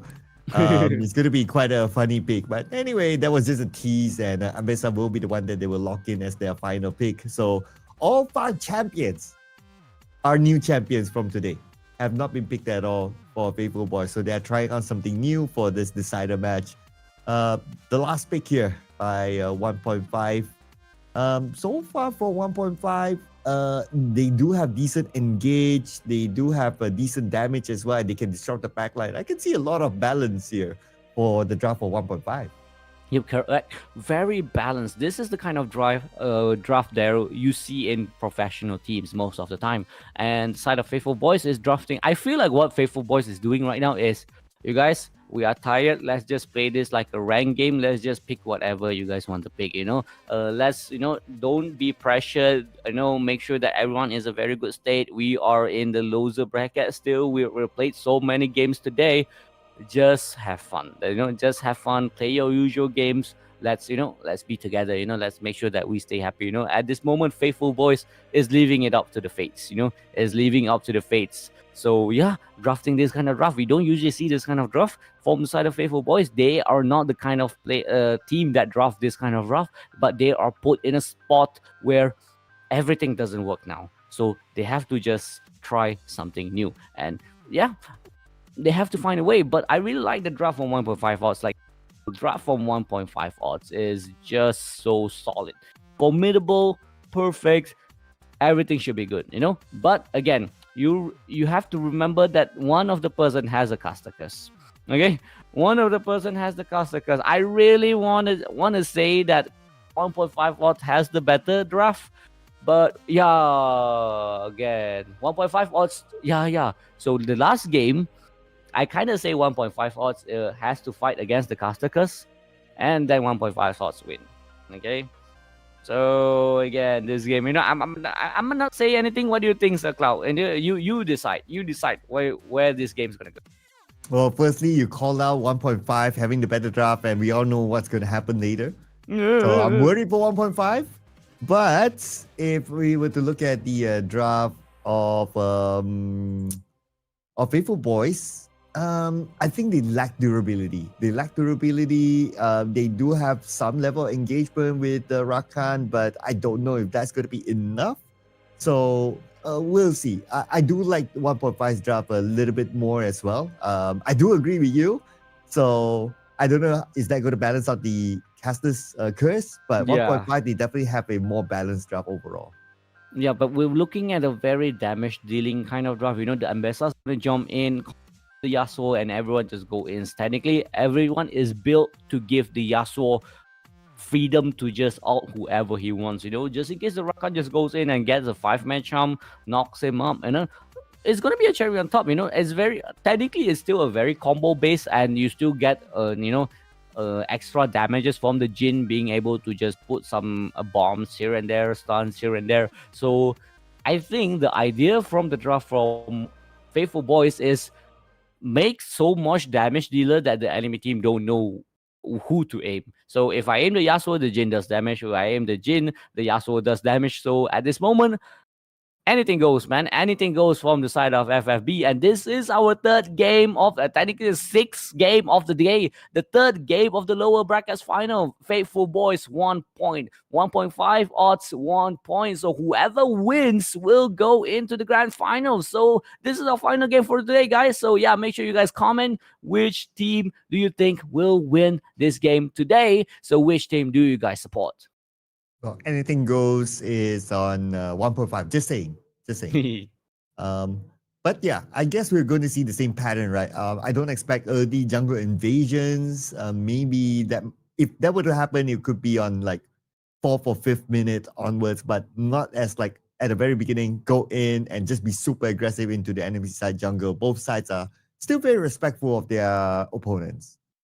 Yeah, I'm looking at the Gwen countering the I was talking about the Singe countering the Gwen earlier, but we're looking at a lane swap here. The Ambassador is the one who's going to go to the top side. So technically, still a counter. Swain can counter the Ambassador here and there, but it's not as much as how he counters the Gwen. And look at the bot lane here. The Deadly Flourish is going to hit the stun, but yeah, again, both teams is just going to start poking and we've seen a trend here where FFB and 1.5 odds usually early games will just play this very, very slow. Yep, just like how it was in game number 1. And especially if you have a Braum on 1.5 on the lane. So things are just going to be even up as he will be able to support Ezreal, and there will not be enough penetration onto Ezreal. So Ezreal can just do his thing and try to get those last hits.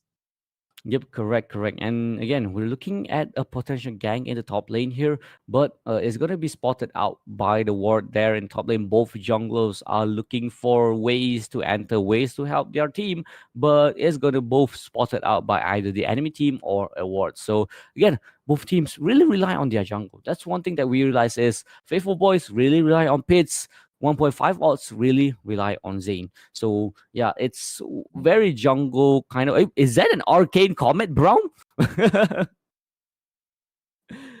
What? How? Why? Is it a meta where you pick arcane comet for Brown here, or it's just a mispick? I'm starting to wonder as well. Or is there something that they're doing that we don't know? Yeah, I'm thinking full AP Brown.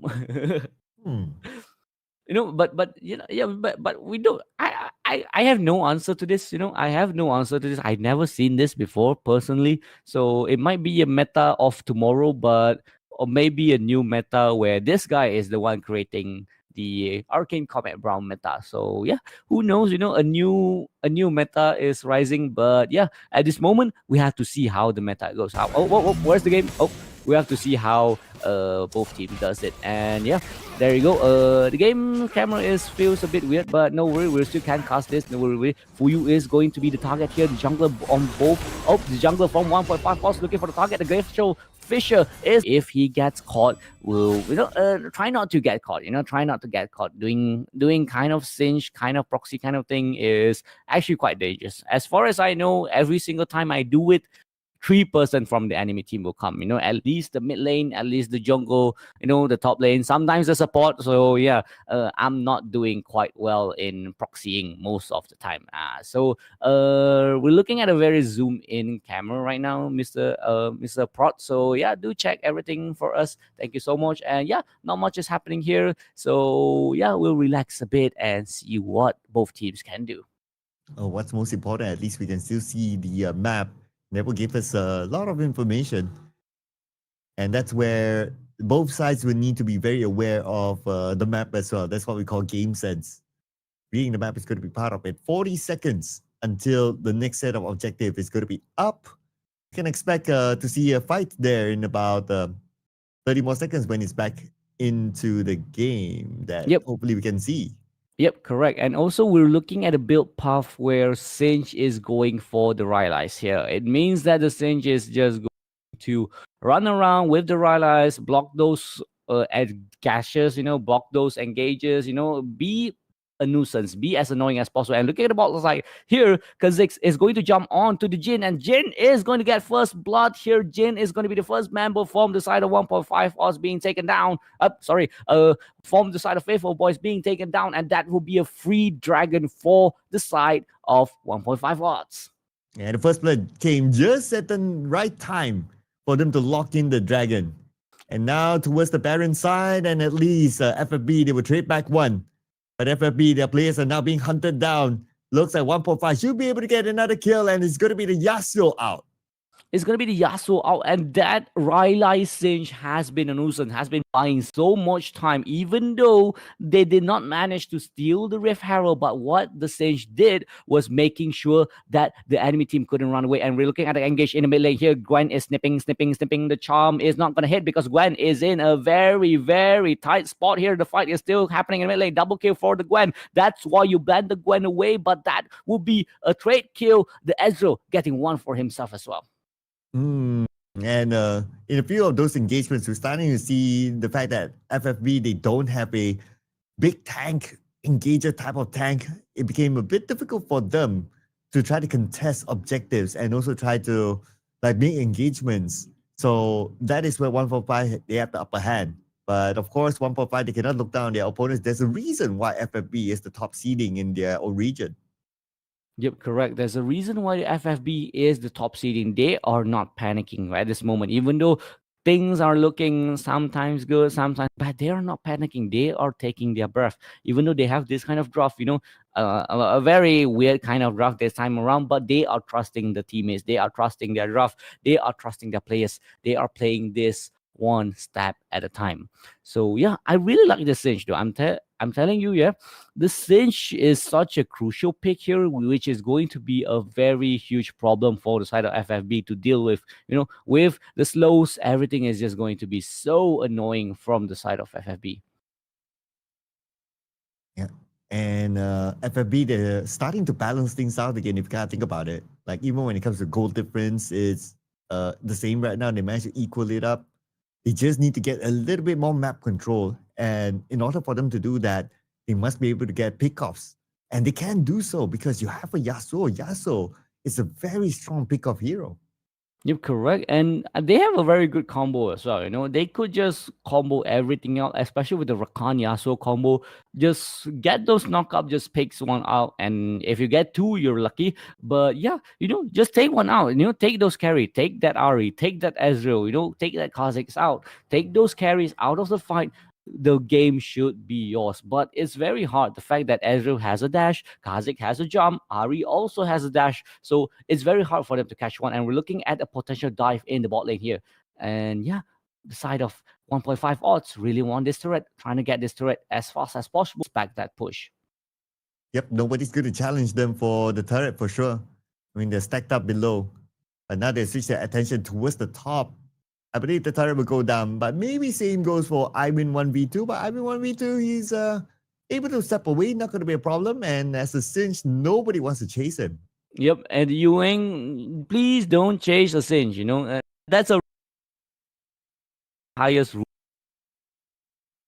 League is never chase a Singe. Never chase a Singe. If you chase a Singe, bad things will come to you. And right now, 45 seconds for the next objective, which is an Ocean Drake. 1.5 odds, so we'll want to try to stack these dragons up. With the Singe finishing the Rylai's, they will have a lot of potential to just run around the fights and making sure that nobody can catch the side of 1.5 odds out here.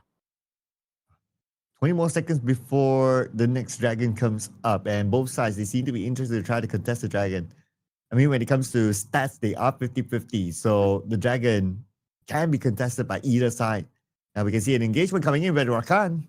Engagement coming in by the Rakan here, but no follow-up bit because they only catches the Braum here. If they catch the Ezreal, it's an all-in angle there, and both teams are finding going down. Ambessa running down, Singe running down. They're looking for this dragon. Both teams are playing very sneaky. Look at Kha'Zix and Ari trying to find and pick off angle. There is a ward there behind that. I think it's a Jhin trap there. There's actually a ward there. So just in case they do something sneaky, they will get spotted out. But Ari, I think you need to stay in front. You need your charm. They need your charm. Kha'Zix is the one that can hide here. So yeah, they have to find those angle run. If he gets this charm up, if he get the quickness onto a few member, it will be an issue. And looking at that, the red team has slain the dragon. Kha'Zix secures the dragon through short barrage in the backline, gets onto 2, but no one has been killed yet. Ari just steps forward, is just forward, gets 2 kills. The Gwen is gone, the MSI is gone. 3 members from the side of Faithfulboiz is running for their life. That's the 3 member that Ari gets another one, and they will go immediately to the Baron. Oh, and 1.5, they're going for a double here. Baron will definitely be secured by the FFV. They won't have the manpower to try to contest for the Baron. Instead, what they need to do right now is just to clear off the waves and be prepared for the next engagement by 1.5. Yep, correct. They just need to be prepared. And there you go. The Baron is slain. And Faithfulboiz looks lost. That's one thing for sure. They look lost. They look tired from that fight. There is a potential of them just going all in and engage. But they were a bit too not themselves, not themselves. They've been playing this game. This is the 6th game of the day. So if you know 1.5, if you've been watching Faithfulboiz, they're not the kind of player that waits. They're playing Gragas, who you usually engage first and everything. But right now, they're in a very bad state. They're in a very bad mental state. They're doubting themselves. They're thinking twice in every engages they do. They want to win this. They are desperate to get into the grand finals. And there you go. The MS just outs the win. And they're just, 1.5 is just waiting for the minions to arrive before they try to take down this turret.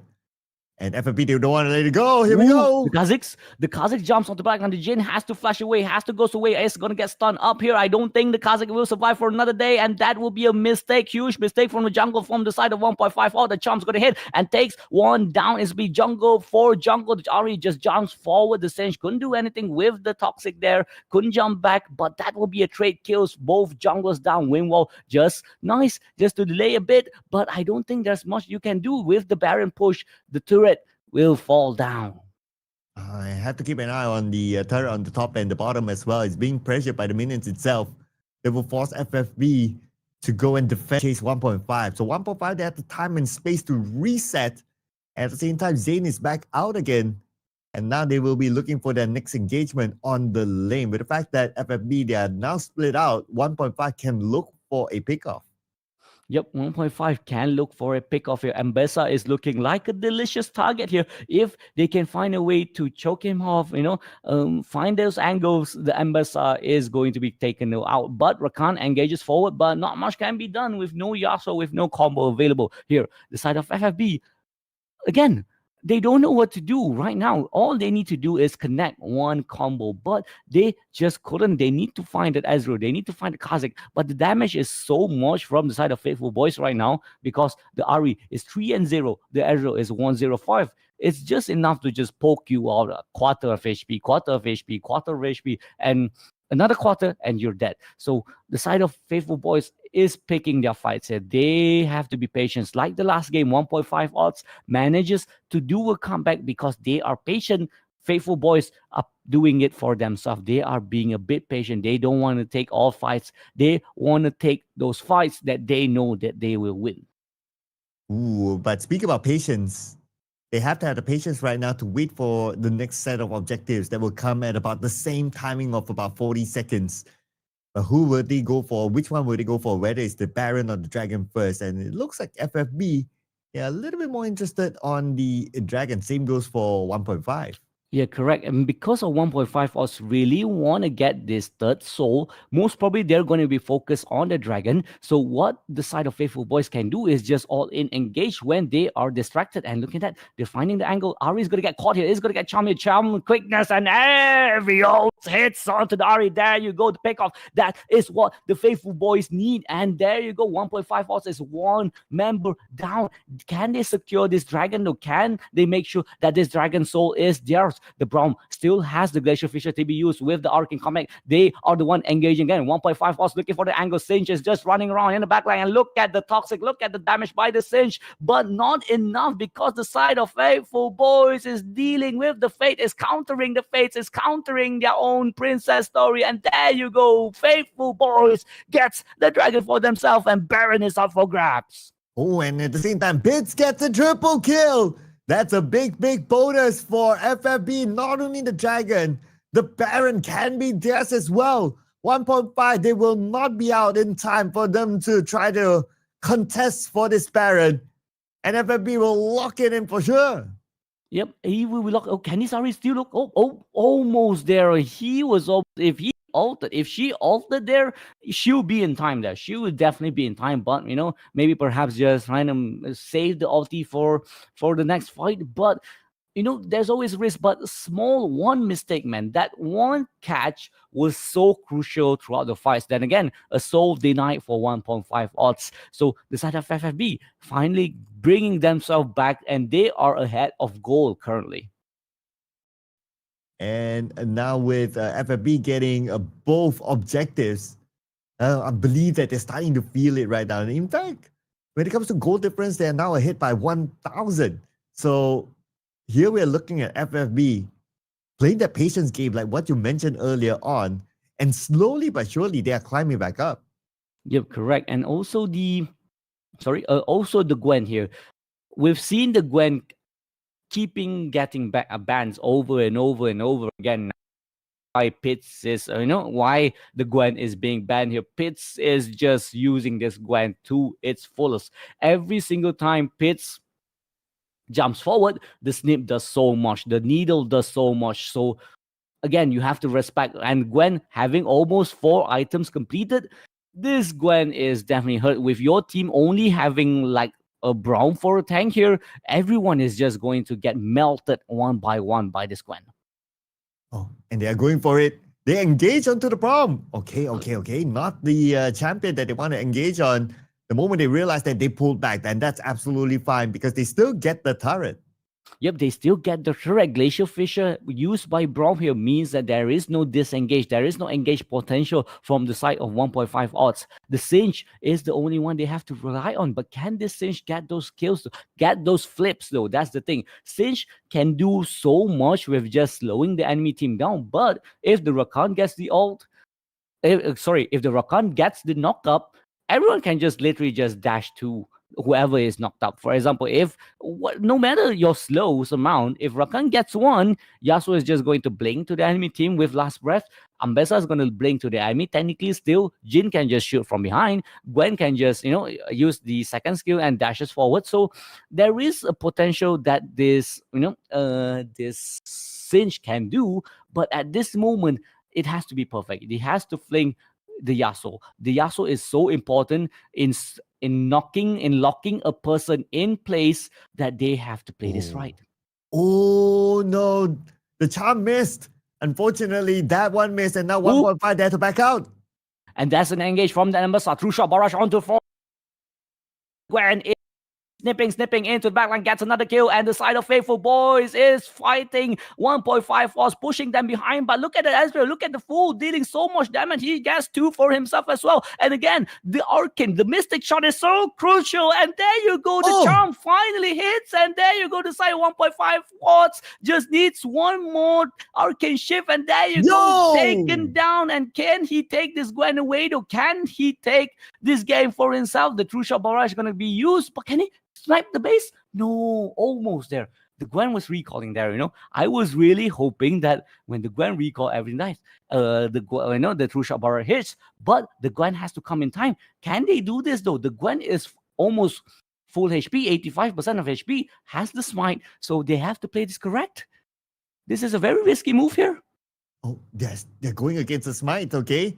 Looks like Pitts, he decided to go in all by himself, and definitely with the smite, he will lock in the dragon. And will he be able to get away though? But what's most important is at least he denied away the dragon for 1.5, giving himself up. That's okay. FFB will still live to tell the tale another day. 1.5 odds. What are you doing? What are you thinking? It's a Gwen, a very fat Gwen with a smite. You are contesting the smite with a Gwen. You could just wait for your jungle to come. This is not that far. He's just over there. Why are you rushing that? There's no reason for you to rush. The enemy team's not going to be there in time. So that is a huge blunder from the side of 1.5. They need to play the patience game again. They have to take a breather. They don't need to rush. That's the thing. And yeah, they kind of make that is such a huge mistake from the side of 1.5 odds. And the Kazakh looking to burst down this Rakando Fuyu using the quickness to make sure that he stays alive. But finding Enrique engaged might be possible if the Ambassador gets the out. Well, 1.5, they're trying to make up for it now. If they can lock in this Baron, at least it's made up. But it's not going to be easy because FFB right now, they're coming to contest the Baron and they're zoning 1.5 out. Yep, they're zoning 1.5 out. Look at Pitts, man. Look at Pitts. Pitts is going to be the carry here. If he gets a moment in the backline, if he jumps onto the RE or the Ezreal, everyone just go. And Dragon is in 6k HP. Both teams are looking to just steal this away. And look at it, engage. Rakan is going to miss. Both teams playing this low. Baron is going to respawn again and engage from the Ambassador, jumps forward and everything misses. The Rakan is going to be busted down by the two-shot barrage. Everything is going very well. I look at the Gwen, 4 versus 1. Will he be taken down? No, he is going to be taken down. But the side of Faithfulboiz with the buff from the Elder is going to take 3 for themselves. But 2 members for them will survive still. 2 versus 2 now. Ooh, and now FFB, they decided to push in on the mid lane, but they have to be careful of their own lanes as well. The top lane might be shoved in, but there should be enough minions from the side of FFB to manage the minion wave. The signal is given towards the bottom though, for 1.5 to manage it. And FFB right now, they're just holding down the front line. Ooh, that ult just barely hits, barely hits. If that hits, the Ezreal might just die, but the fool is playing so well with the Ezreal. With everything he is doing right now, he is single-handedly making sure that his team doesn't fall. If he falls, that's the issue. 1.5 falls doesn't have enough damage. The Ari is 7-2 as well right now, doing a lot. But with the draft that Faithfulboiz have right now, being on par of goal, they have so much damage to just burst down anyone they want. Again, the Baron is on the map. Both teams will want to get this Baron. It doesn't matter if the Baron falls or not. If one team gets a 4 death or something, it's going to be an endgame potential for any of these teams right now. Before talking about the Baron, we're going to talk about the buff first.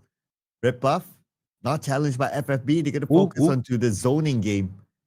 At the top, yes, there's Jangun there, but I don't think 1.5 will all-in commit onto him because they don't have information where the rest of FFB is at. Yep, they don't have information. They don't know where the side of FFB is, so they don't want to commit. And yeah, the Gwen, again, still in 19k goal, fighting against the Kazakh, which is 18k goal. Both teams are just playing so safe. They cannot make a mistake.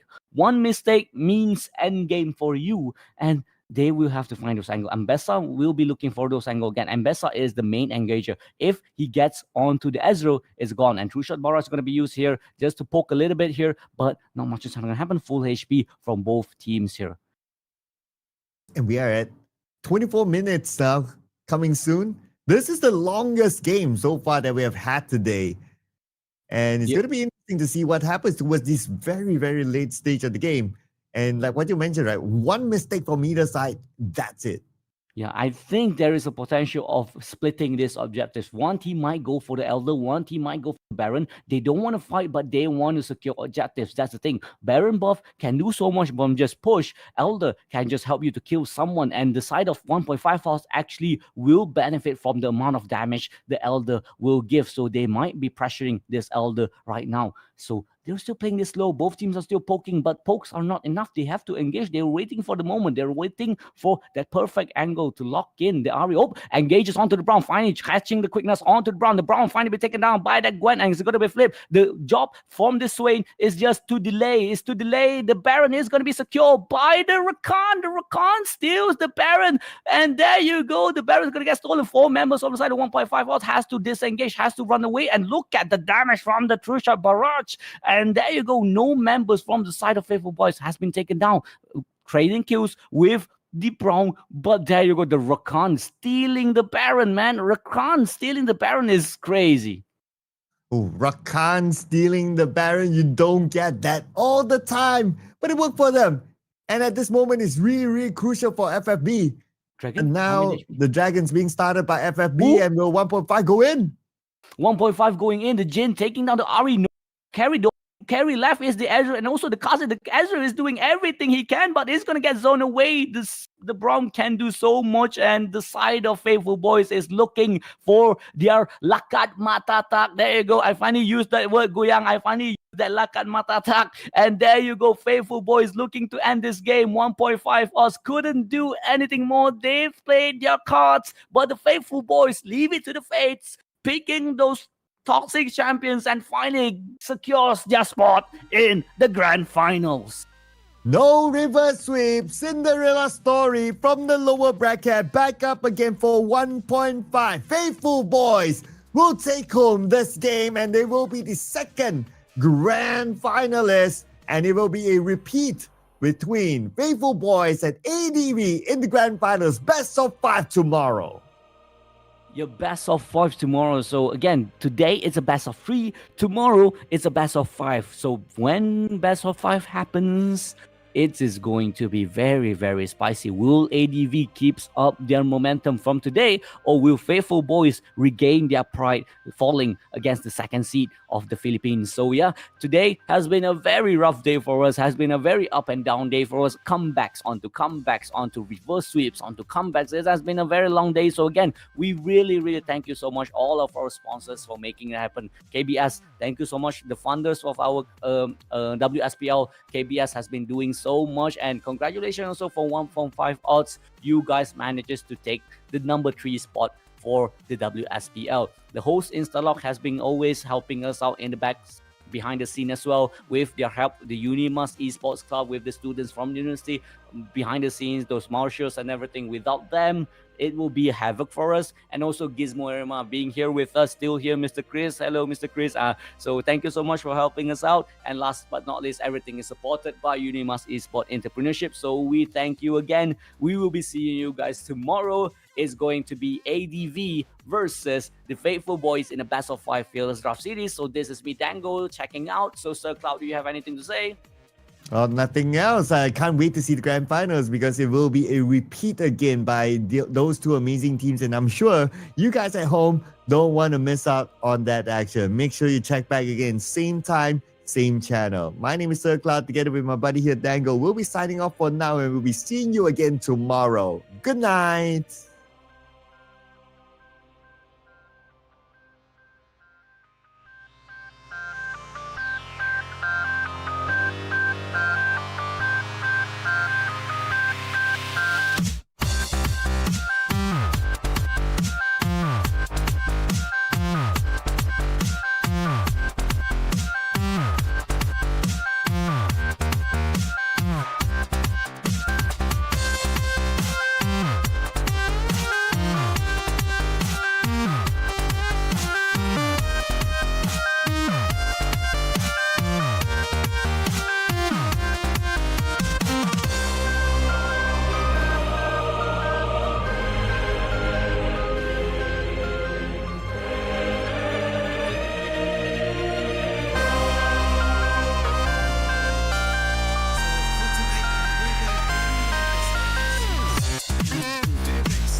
By the junglers of both teams, and Diego is really looking forward to getting Fiora into one of his coffins, and he is able to do so. But suddenly Lilia is caught off guard by this. Engage does go in from the Lilia, manages to get a sleep in, and Ligano tries to save the Corki right there. Toka-chan does go in, manages to stop the engage, but he does fall right after. It is a battle that did side towards 1.5 odds. They looked for the engage, they saw the engage, they took it. It was a bit messy, yet they still got what they came for. Right now, they have the upper hand, they have the power. They're going to take and steal the blue buff here. For the second blue buff that has been stolen, denying more jungle away from Ziggs. Up until now, and both sides of the team is looking at the Now that is quite a good catch to the Lucian. Now that is actually the ADC from the side of 1.5 pots down without having to be able to do anything. Now another turn, really nice turn from this Galio. Heroic entrance going to be jumping in, but the statics from Ari is actually be able to escape from the death that she should be inflicted upon. And now suddenly the fight is turning on to the side of 1.5 odds rather than them actually being down the full. Take a look at the bottom side. Fiora is doing Fiora thingy. This Berlena is actually doing so much for the team, even though that he is so far from the side of the team fighting that's happening inside this Baron pit. And there's the Corki almost got taken out, but Viego is able to jump in at least trying to catch someone, but Lucian ended up able to kill him and also take away this Galio from the side of Fearless. But only Brom for now is down from the side of 1.5 odds, but he's already able to complete his mission, shielding so much for 1.5 odds. The Filipinos, they feel it, they know that they can do this, and the charm onto the rail really put the nails into the coffin. 1.5 odds, the second ace towards Fearless. Very unfortunate. They really have to find something around the base right now. Maybe a bad dive, maybe a bad play, any sort of misplay. The best they can do now is find a weakness. Once again, Tokachin is actually better, but at the same time, it is actually Rumble that is actually busted down by this Fiora. The jump, the knock up. Lucian is able to get one of the players from this Fearless side, and then now, after the very good heroic entrance, but still no more follow-up from the side of Fearless, definitely something that is not going to be fruitful in any sorts of circumstances that can be done by this mid laner from the side of Fearless. Now in the second game, either it will be a match point for the 1.5 odds from the Philippines, or it will be an equalizer from Indonesian Fearless team. So the Blind Monk is lingering around, maybe trying to get an opportunity, but we see it's actually Bond Blossom that is jumping towards them. Is it the right call to make? And the ultimate from Camille is already out, while this taking some of the turret hits, able to get Bond Blossom to become the first blood to the side of 1.5 odds. I am not sure whether at the same time, this Riven is able to take down Seta. Now that is something good in return for Fearless, and now they are trying to eye in for maybe the Orn is, that is a nice knock-up, but unfortunately the follow-up might be a little bit too far here.